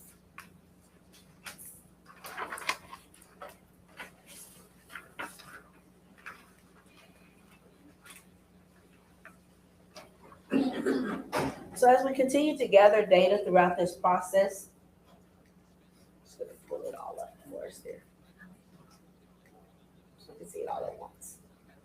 As we continue to gather data and information throughout this process from our stakeholders, our parents, our students, community at large, we did take a look and look at our Mondays versus Fridays. And so based on feedback that we received, looking at a Monday for staff development, our staff would have professional development on Monday mornings, and then in the afternoons, they would have had the opportunity to work in their classrooms and be able to immediately implement the lesson and the learning from that morning into their classrooms on Tuesdays. We did note that Mondays would be better to allow some families to make some medical appointments if needed. And then also most holidays are on Mondays, which allowed us to kind of bonus in some Mondays in our instructional calendars with our instructional time that we could use for our exceeded minutes. As we looked at Fridays on the right-hand side, we do still note that staff development is the only once a month instead of a preferred twice a month. Fridays are our most difficult days to find subs because of things such as athletics and coaches being out. With Fridays off, students and staff members would be in school on Columbus Day and President's Day. We do note that on the calendar. But our feedback from our parents show that Fridays off would be better for students to be home with their parents because some of them do work and have some schedules that allow them to be off and to be a little bit more flexible on Fridays. If we are going to make this kind of drastic change, and there's no other advantage to taking off on Mondays, we certainly wanted to hear from our stakeholders and then look at Fridays to help with our parents. So at this time, any cabinet member is available for any questions that you may have for my presentation tonight. Questions? Comments? I'll make one since I was the only one not at the last meeting. I did watch the YouTube of y'all's meeting. I thought all y'all did a great job asking the questions that I think were on y'all's minds, my mind, most of the community's mind. That was a very productive meeting. I really enjoyed watching it and the next morning and seeing the answers. And basically what I have to say at this point is I'm super impressed with the way y'all handled this throughout the process. I think this is more information, detailed information about how something this big would work than I've ever seen on anything since I've been in this position, or since I've been following school politics even before I was on the board. I don't know that I can think of another time where this much information was this available easily from the presentations you were given to the surveys, asking for the feedback. And so, I mean, just before we even go any further, I wanted to say thank you for the job y'all did on this, because anybody that doesn't think y'all been forthright or didn't do your homework here is, I wouldn't know what to tell that person because they're not living in the same world I am. So just at least wanted to start there. Thank you, sir.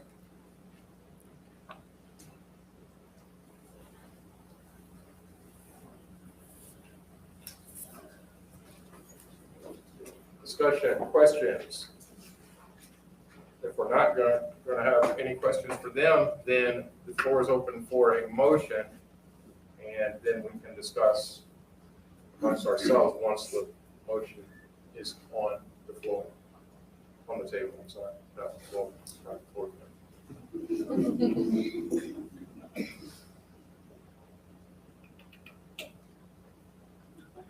Mr. President, I move to approve option number 2, 4-day instructional calendar, Fridays off.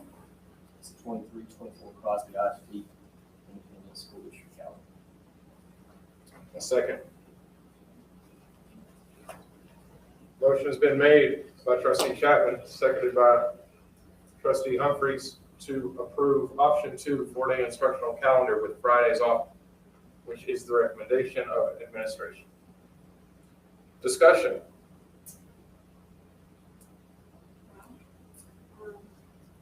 say. I feel like I was elected to serve 6,700 students at Crosby ISD. Approximately 54% are classified economically disadvantaged. That's a lot of families that we serve that have economic hardships, and we're asking them to make tough decisions. It's a lot of students whose happiest and safest environments are the four walls of our schools. And at this point, I just don't feel like, in good faith, I can vote to leave these students at home with a potential lack of supervision, warm meals, and love. As an educator, it weighs on me that we only get 13 years to get our students college, career, and military ready. And especially in this post-COVID environment, we know that the data shows learning loss has occurred and academic progress has slowed. And we need every single day, every minute, after school, before school, with our students to fulfill our commitment to give them the very best chance of success once they leave the safety of our school. So I agree, JR, I see and acknowledge the work that Ms. Patterson and the cabinet has put into the calendar. And I acknowledge the relief that our teachers need. I want to say that I see you, and I acknowledge that you need relief, you need support, and you need time. I see that. And for that reason, I really, I challenge Ms. Patterson and our district leaders to develop a calendar that would provide more planning days, more planning days, less contracted days for teachers, without totally blowing up what parents are expecting and are used to, without fully transitioning to a 4-day week.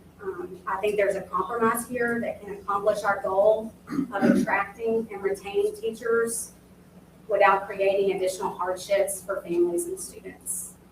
And that's how I feel.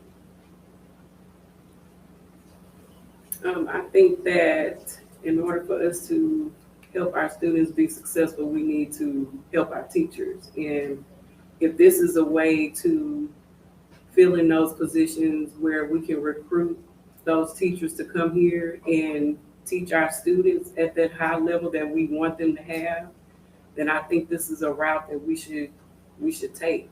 And our students, for the people who were able to take those surveys, those teachers, like the results are there. They're showing us that they need this. And the staff is showing it too, so I think that we need to look at that, we need to really look at what they're asking from us. And I think that in order for our students to get what we want them to have, we need to figure out how we can help our teachers. And if this was like, I think the words were being innovative and creative to be able to make this happen to where we bring forth the best, then I think we should go with it. I'd like a chance to speak. Obviously, I've said many times, this is not an ideal situation, and it's a hard place to be in. I'm a recently retired teacher, and I know I'm very fresh with what it was like in the classroom, especially post-COVID. Running for the school board, my main goal was obviously our kids and their academic success. There's nothing that I feel that I'm, more strongly about. I raised my 3 daughters in this little town. They all went on to complete, 1 and 2 degrees, and I'm proud of that, and I feel like they were very well prepared leaving here. What I saw in the classroom were burnout, overloaded teachers that I didn't feel like could come in and give what our kids needed. So I feel like this is a way to try. I don't believe in not trying to make a change, and just doing nothing, the status quo. It's just not who I am. So for that reason, I do support the 4 days.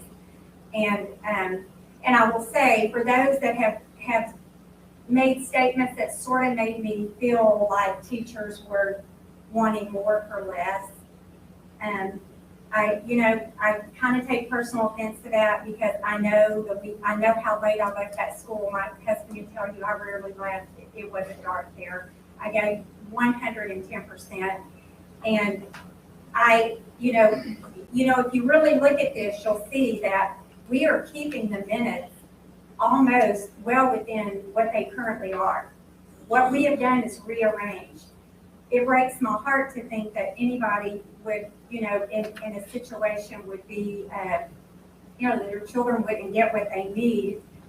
But I do think it's fair to say, as a community, as a close community, could we just consider the concept of, everybody working together to try to make this happen? Could we at least try?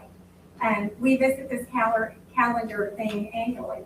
And I've told Ms. Patterson many times, I'll try anything, but, I always want to know, I'm going to look at the numbers. I'm going to look at that. I'm going to look at the academics always.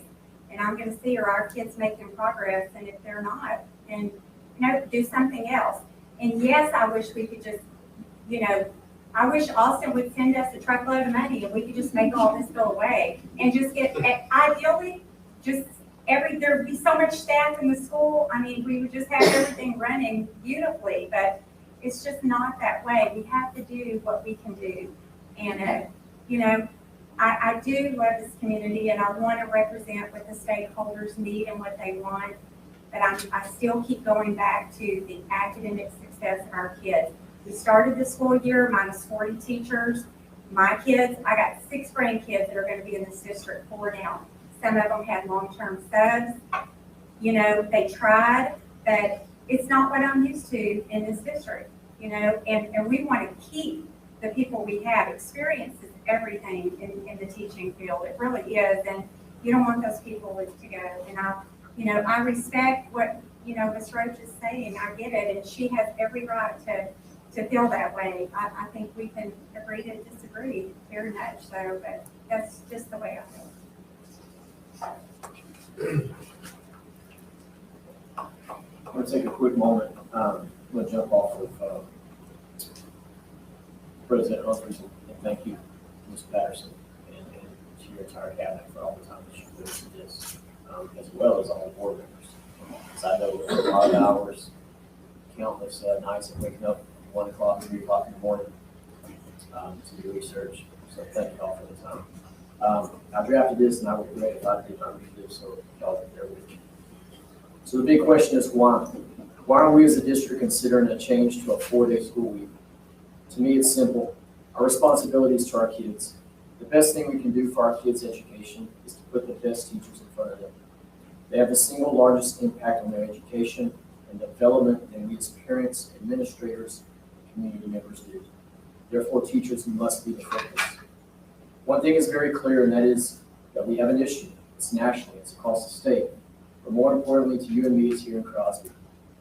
Teacher shortages are a real issue. All teachers do leave districts to become employed at another district, more actually leaving the field.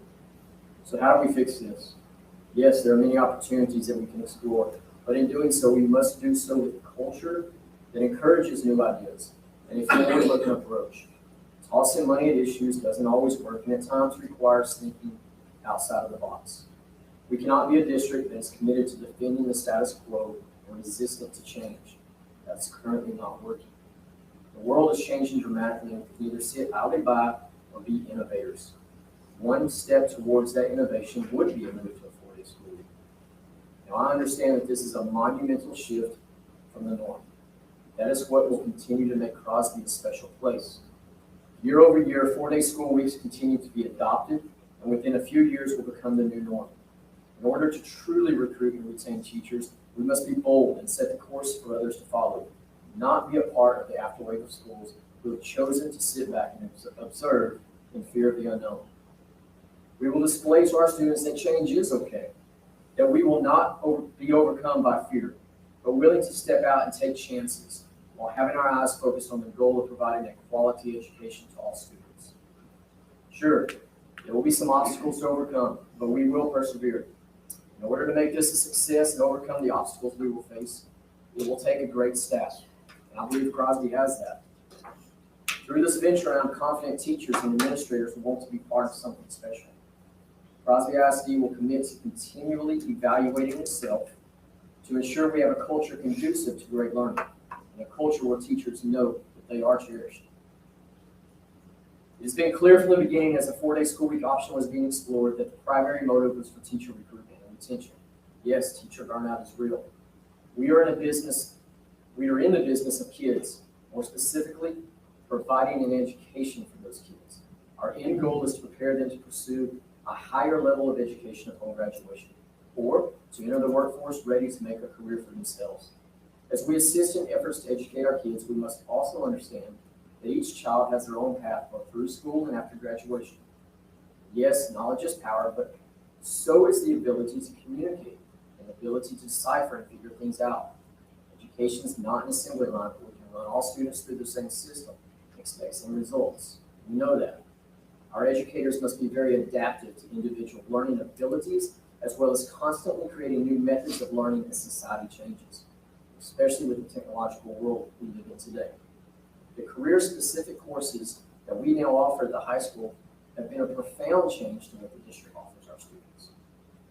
My hope is that this transition to a 4-day school week will boost the means of satisfying your child's needs, allow more family time for them, help them be more rested, enjoy school more, and give them time for extracurricular activities.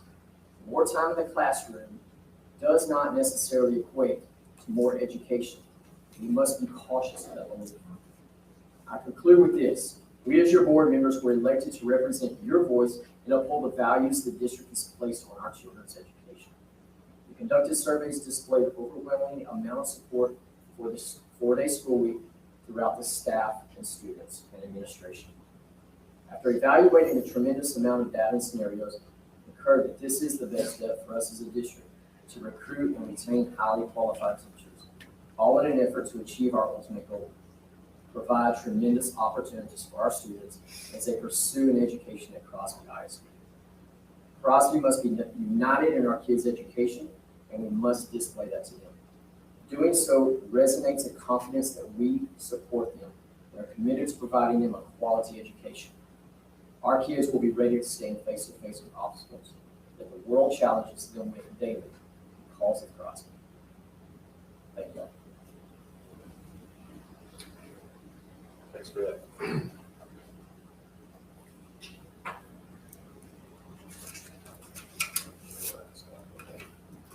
I have concerns with it. I'll feed off of Chapman. The last survey that they took is 59 to 41. And I know that you're saying it's staff and students and the cabinet. And we are here to represent the students and to help their education. But this is part of it. The struggles of a home are part of the way a student is at school as well. You have a bad morning, your parents hollering at you one morning, you have a bad day. Does that make sense? So the stresses and struggles of that are concerning to me. I am concerned about, I told y'all in the last meeting, the idle minds that will be there. You're saying that they're going to get more family time. What about the students that are in extracurricular activities? What about the ones that play baseball at Crosby Little League? They're getting home later. So when do they get to do their homework? After they get home from practice? After they eat dinner with their family? I mean, there's so many different ways we could look at that. But I also look at, when I asked Eagleton, Constable Eagleton, how short-staffed they are. I know how short-staffed police departments are. We all do. The same as teachers. It's been told that, you know, they would patrol our streets and whatnot in the businesses. And as a business owner and a police officer and part of this board, that's all concerning to me. That there's only 9 that we're going to put back on the street. And that the crime is already bad in 2 of the neighborhoods that I said earlier and asked the question on. And I'm just concerned with that. I hadn't even thought about the SPED students, and I don't mean that in a negative way. But what about them? We're here to represent them as well. I just feel like this has been so rushed, in my opinion and in my head, that it is very hard for me to wrap around that everything has been thought about. And this is clearly one. I think when you go back and look in your book on how many economically disadvantaged kids we have, those are the only ones that report it. Parents who are struggling to make it paycheck to paycheck aren't reporting because they don't qualify. So we're asking parents to put more out for that as well. It's very difficult for me to wrap around everything that we're being asked. I just feel like there may be, like Roach said, more creative ways that we could do it to retain or add teachers to our staff. And I mean, I feel like that if I was offered the 4-day work week, I would take it too. I don't know anybody that wouldn't, but I think that, I mean, Jen had a great idea, implementing days, you know, a day or two during the week or a month or whatever to give, or however you want to do it. I mean, there's just so many ways you could come up, but I just feel like this was very, and I do appreciate the time that everybody has put into this, and I appreciate you going back and making another calendar and changing it to Fridays. I just feel very rushed in this whole thing, and I feel like, I think if we thought it through and maybe brought it back next year, that I think it would be a little more thought through and with more input for us. And yes, countless hours. I know I've been looking up countless things and researching and marking stuff that we've been given and coming back and asking questions or whatever, as all of us have. But that is, in my opinion, the way I feel right now is there's a lot of people that have been forgotten or being pushed aside, and for something that isn't proven to be the best option for school districts yet, school districts the size of ours. And then the last survey is so close compared to what we've been given in the past, that's concerning to me too.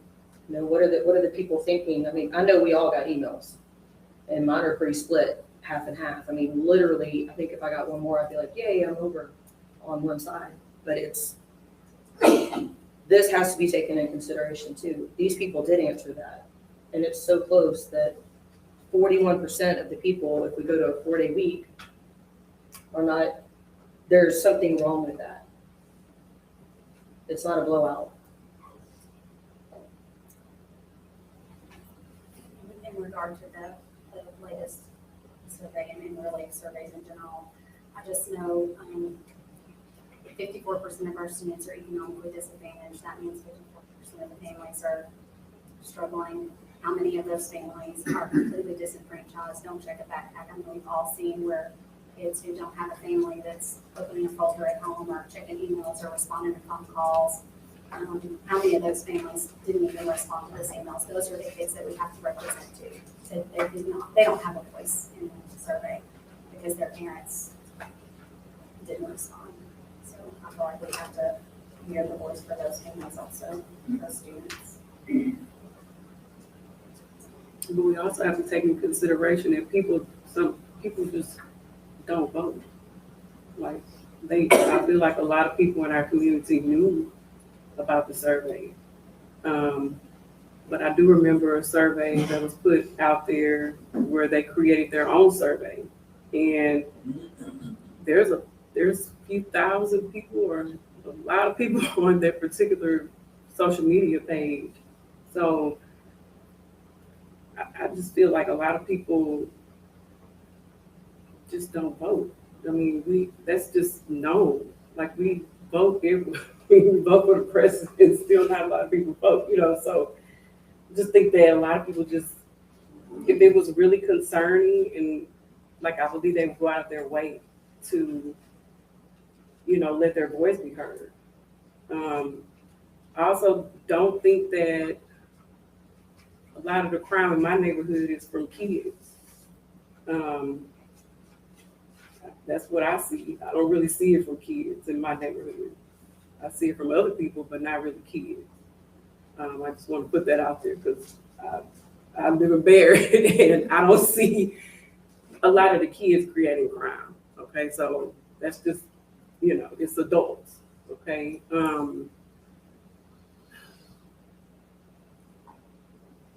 I do know that this was a task that was put forth to be, and I will say it again, be creative and innovative. And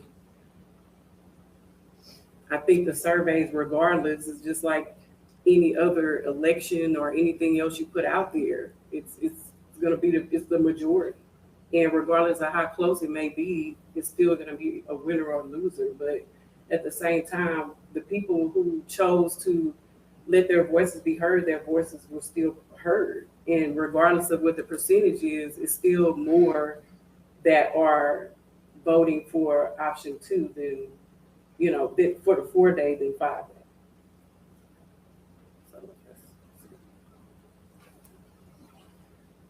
You don't see it being a concern that it was so far one way and then this one turned to it's very neck and neck. You don't see that as being a concern because maybe these people did speak up. But I'm still looking at the majority. It's not really a popularity contest because it's our job to see around the corners that maybe community members are voting what's best for their individual family. But again, we know that we have groups of students whose families never sign a reading log. So they're not checking emails and filling out surveys. Those, we have to think about those students. Those are the students who are going home for 3 days in a row without supervision, without a hot meal. Those are the students we have to think about too, regardless of survey content. So do we think about this during the summertime or during spring break or Thanksgiving or 2 weeks off for Christmas? Because, those days, they're still open and they're still there. So what happens then? I think they're more vulnerable during those times. But we still been doing it like that it's been like that. We still have summertime off from June, July, August, that's Monday through Friday, 7 days a week, all month long throughout the whole summer. You have all the Thanksgiving off. You have 2 weeks of Christmas off. You have all these other days that we've had off throughout the year, plus spring break, plus Easter break. So there's a lot of days, and if I don't even know, I'm pretty sure we add them, they may be equal to the time that we may have the Fridays off. I'm not really sure, but I'm almost certain that that's going to be the same amount of time, if not close. So what do we do then? I mean, we can't be with them during the summertime. We can't be with them, on all these holiday breaks.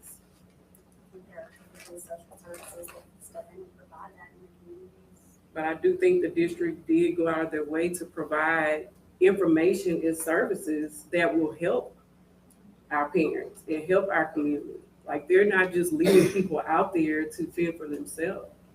I think that the service, and I also think that one of those, that daycare from the YMCA, I believe it's cheaper to go with that Monday through Friday than it is to go to daycare at one of the daycares out here. If that's what I saw on the one of the slides. It may be even cheaper to go with the YMCA daycare. The difference here is our YMCA is going to be at one campus. So you're going to have pre-K through senior children at one campus under YMCA. At a daycare, you're limited on the age. And it just really comes down to, in making a decision that is this important, that will impact our community the way that it does, at the end of the day, you have to take into consideration your most at-risk students. Can the YMCA accommodate our SPED students? You have to make sure that you've checked all the boxes. And I just personally feel like the more that we discuss it, we realize we didn't even think about that box, let alone check it. So do I feel like we need to do something to attract more teachers? Yes. Have we put in a plan in place where I feel like we've checked every single box to not leave any child left behind? I do not. Do I feel like our teachers should get $1 million bonus at the end of the school year? Everyone who's in education should. But we just have to find a happy medium. And I just don't feel like when we think about our most at-risk students that we make sure that we've set up a system where they're safe on the scheduled days off. So there's one thing I would like to add. We did think about the students with disabilities. I spoke with our special ed director, and she said that many of the local daycares receive those students already. And we talked to the Y, and they said that they absolutely would receive them as well. So I just want to go on record as saying we did think about that, and we do have answers for that.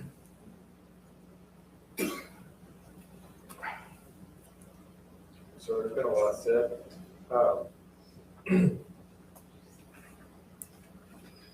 I like data, I like looking at stuff. We were sent a couple by a couple of different people. But it really, I mean, I've looked at every study I could find on the impact to academics. And my opinion is on that, it's still as, it's like I didn't read all those studies because it's all over the place. You find one that says this, you find one that says this. To me, the sample pool is small to use that evidence as a reason to do this or not do this. So we move past that now. And I look at this being a bold move. Absolutely, it's in any time you have a bold move, there's gonna be some major shakeup. I mean, I also know that markets respond to necessity, and this is going to create a necessity for these kids. I think it was just when Ms. Thomas was just talking about it. I know people have a problem with Ms. Thomas's argument. I saw some on Facebook and other places that they said the argument is, well, that's different because the situations are different. When you're talking about the holidays we already have, or the at work, the PLC days and stuff like that we already have. And there's something to be said for that, but I don't think there's as much to be said for that when we're talking, our primary concern here is the at-risk students. Because if they have these bad problems, those problems aren't not there because they've learned how to deal with them. It's like those problems are there all the time. To me, it makes more sense to be more structured, knowing this is we would say Friday now. Every Friday is easier to me to deal with than random days throughout the year. Because the market will respond to that. Like I say, and I think this team has already done a lot with the Y and things like that. I guess I don't understand the argument either about this being a rush. I don't feel it has been at all. I mean, and I get that this is your opinion there, but I don't feel that way. I feel like traditionally the calendar committee meets in the fall and in the spring, and the first time they met was in February. Well, okay, but So I'll the survey went out go back before to the answers though. I'll go back to how many questions have been asked and have been provided answers, because I don't feel like we've been left hanging on very many questions at all. I've seen a lot of people say that questions weren't answered, but it was nonsense. It was always, that's been said 10 times.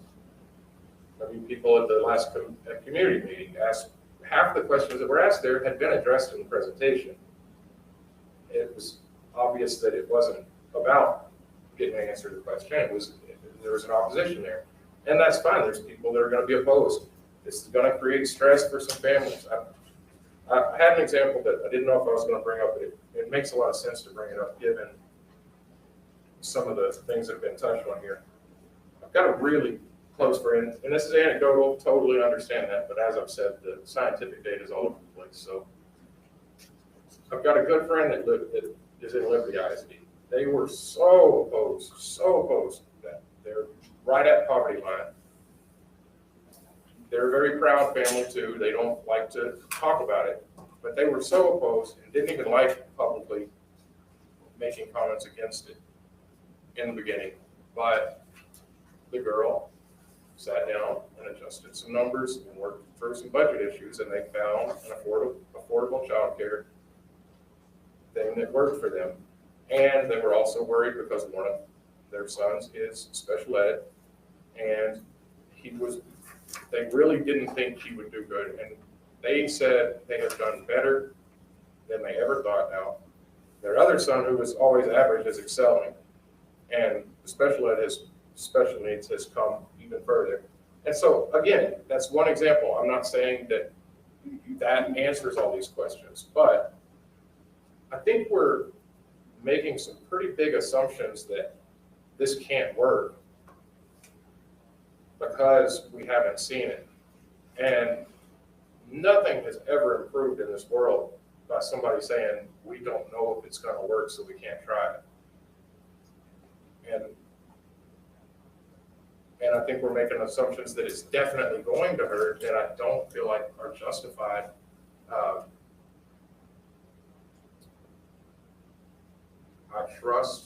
I guess what I'm saying is I trust the team that has brought us this information that these things have been thought about. I don't, just saying we haven't thought about these things. I mean, I didn't hear any examples really of the things that haven't been thought about. I heard that come up, but I didn't hear any examples of what they haven't thought about. One example is, if you didn't have any other option, would you be comfortable with your 6-year-old kiddo being at the school with a 16-year-old kiddo? Because YMCA is at one campus. We can have it at different campuses. I mean, so far it's just at one. So we're voting on it being just at one location. If I didn't have any other option, I would feel very uncomfortable dropping my 6-year-old kiddo off to a campus where there's also a 16-year-old under the YMCA supervision, especially if that's one of the only options I have so far. But that's an example of one of the boxes we didn't realize we didn't work out yet.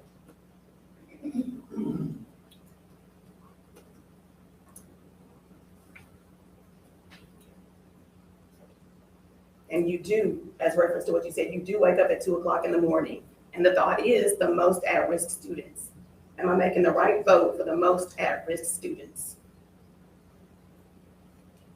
I look at it as I make the right vote for what's best of Crosby ISD as a whole. Now, that doesn't mean leaving anybody behind or not thinking, but I consider that as a part of the bigger picture. Not that alone. I can't force myself to make the decision based on one group. Well, I can speak a little to that since I have 6th grade kids and they're going to all attend this district. My 4-year-old granddaughter has Down syndrome and she will attend Crosby Kindergarten Center next year. And I want her to have the best. If it's 4 days a week, I want that. So, you know, she would be considered, you know, but she is 5th. So I don't not have a heart for those things. But again, I just, you know, it's like JR said, we're trying to make decisions for the whole, for the best for the whole. It doesn't mean that we're heartless and that we won't try to do the very best and where we see problems to fix them. You know, I don't want to come across like that, but, you know, I mean, I worry where public schools are headed to begin with. And you know, I want everyone to have access to a good education. I don't want our public schools to go to crap and, you know, everybody else moves out, you know, to private schools or whatever, and everybody else gets left with the crumbs. I feel like we need to fight for keeping the best and making the best out of our public schools. And we're in a bad place right now, you know, we have to try. I just keep saying that. Trust me, it's not an easy thing. I wish we could go back 10 years and it could be the way it was 10 years ago, but it's not. I don't think anyone's saying we don't shouldn't try or innovate or do something to recruit and retain great teachers. That's not what I'm saying at all.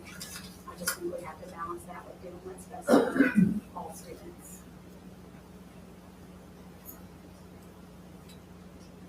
And yeah, I didn't finish the point about the markets being created. I just think with the growth of the town, we're going to see, if we had this in place, as this town grows and the crazy expansion that we're going to be dealing with anyway, you're going to see more daycares being built because they're going to have to. We know we're out of space anyway, correct?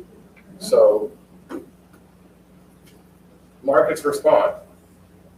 as these new daycares will be built, there will be more options. There will be more and more options you'll see because there's going to be people that see that need and want to make that money. I mean, basically, to put it bluntly. Now, when you're talking about the ones that can't afford anything at all, well, that's where I think they've tried to see what we can do with YMCA options. I think you also see other programs like that. Just like you mentioned a minute ago, there's government programs that step in for those situations. So I would say that's probably something we'll start hearing more about as more districts go to this 4-day week. I'd much rather be at the front end of this thing than in 3 years seeing a bunch of other districts. We end up here anyway, and we didn't get any of the benefits of doing it up front.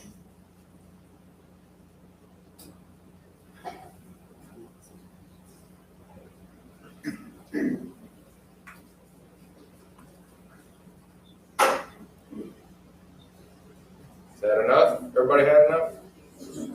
Everybody spoken their piece, left it all out there?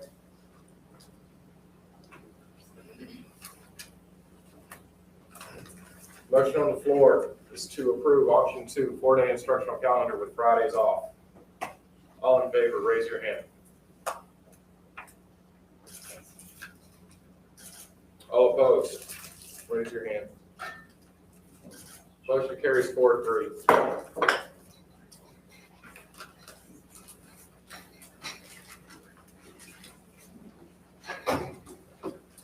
Item B, consider approval of administrative contract recommendations as presented for the 23-24 school year. Admin contracts. I make a motion that we approve administrative contract recommendations as presented for 23-24. Second. So, it's been moved and seconded, moved by trustee Roach, seconded by trustee Thomas, to approve administrative contract recommendations as presented for the 23-24 school year. All in favor, raise your hand. Opposed? Abstained? Motion carries 7-0.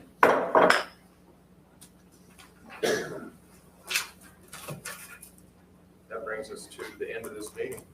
Make a motion to adjourn. I second.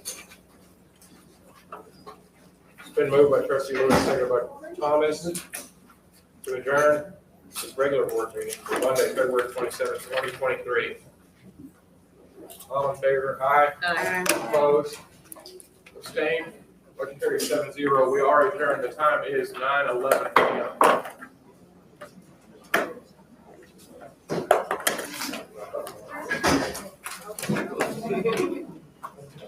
The meeting, y'all. Board members. Birkin by Audrey. Did you get cookies? You got some? Who didn't get their cookies? Everyone's out here had a bag. Oh, no, you're all good. Yeah, they have these. They have. So you get it. Give it to Pete. Pete.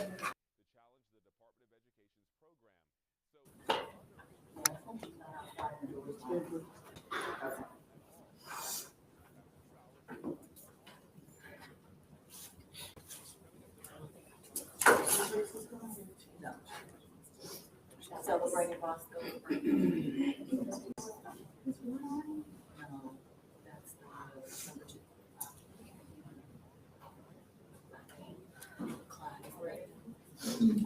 Let's go. Yeah. Y'all ready?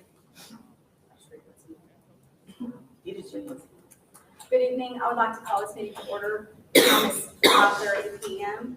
We'll begin the roll call. And we've got much more news coming up tonight, but I'm joined by my co-anchor, Rashi Vatz.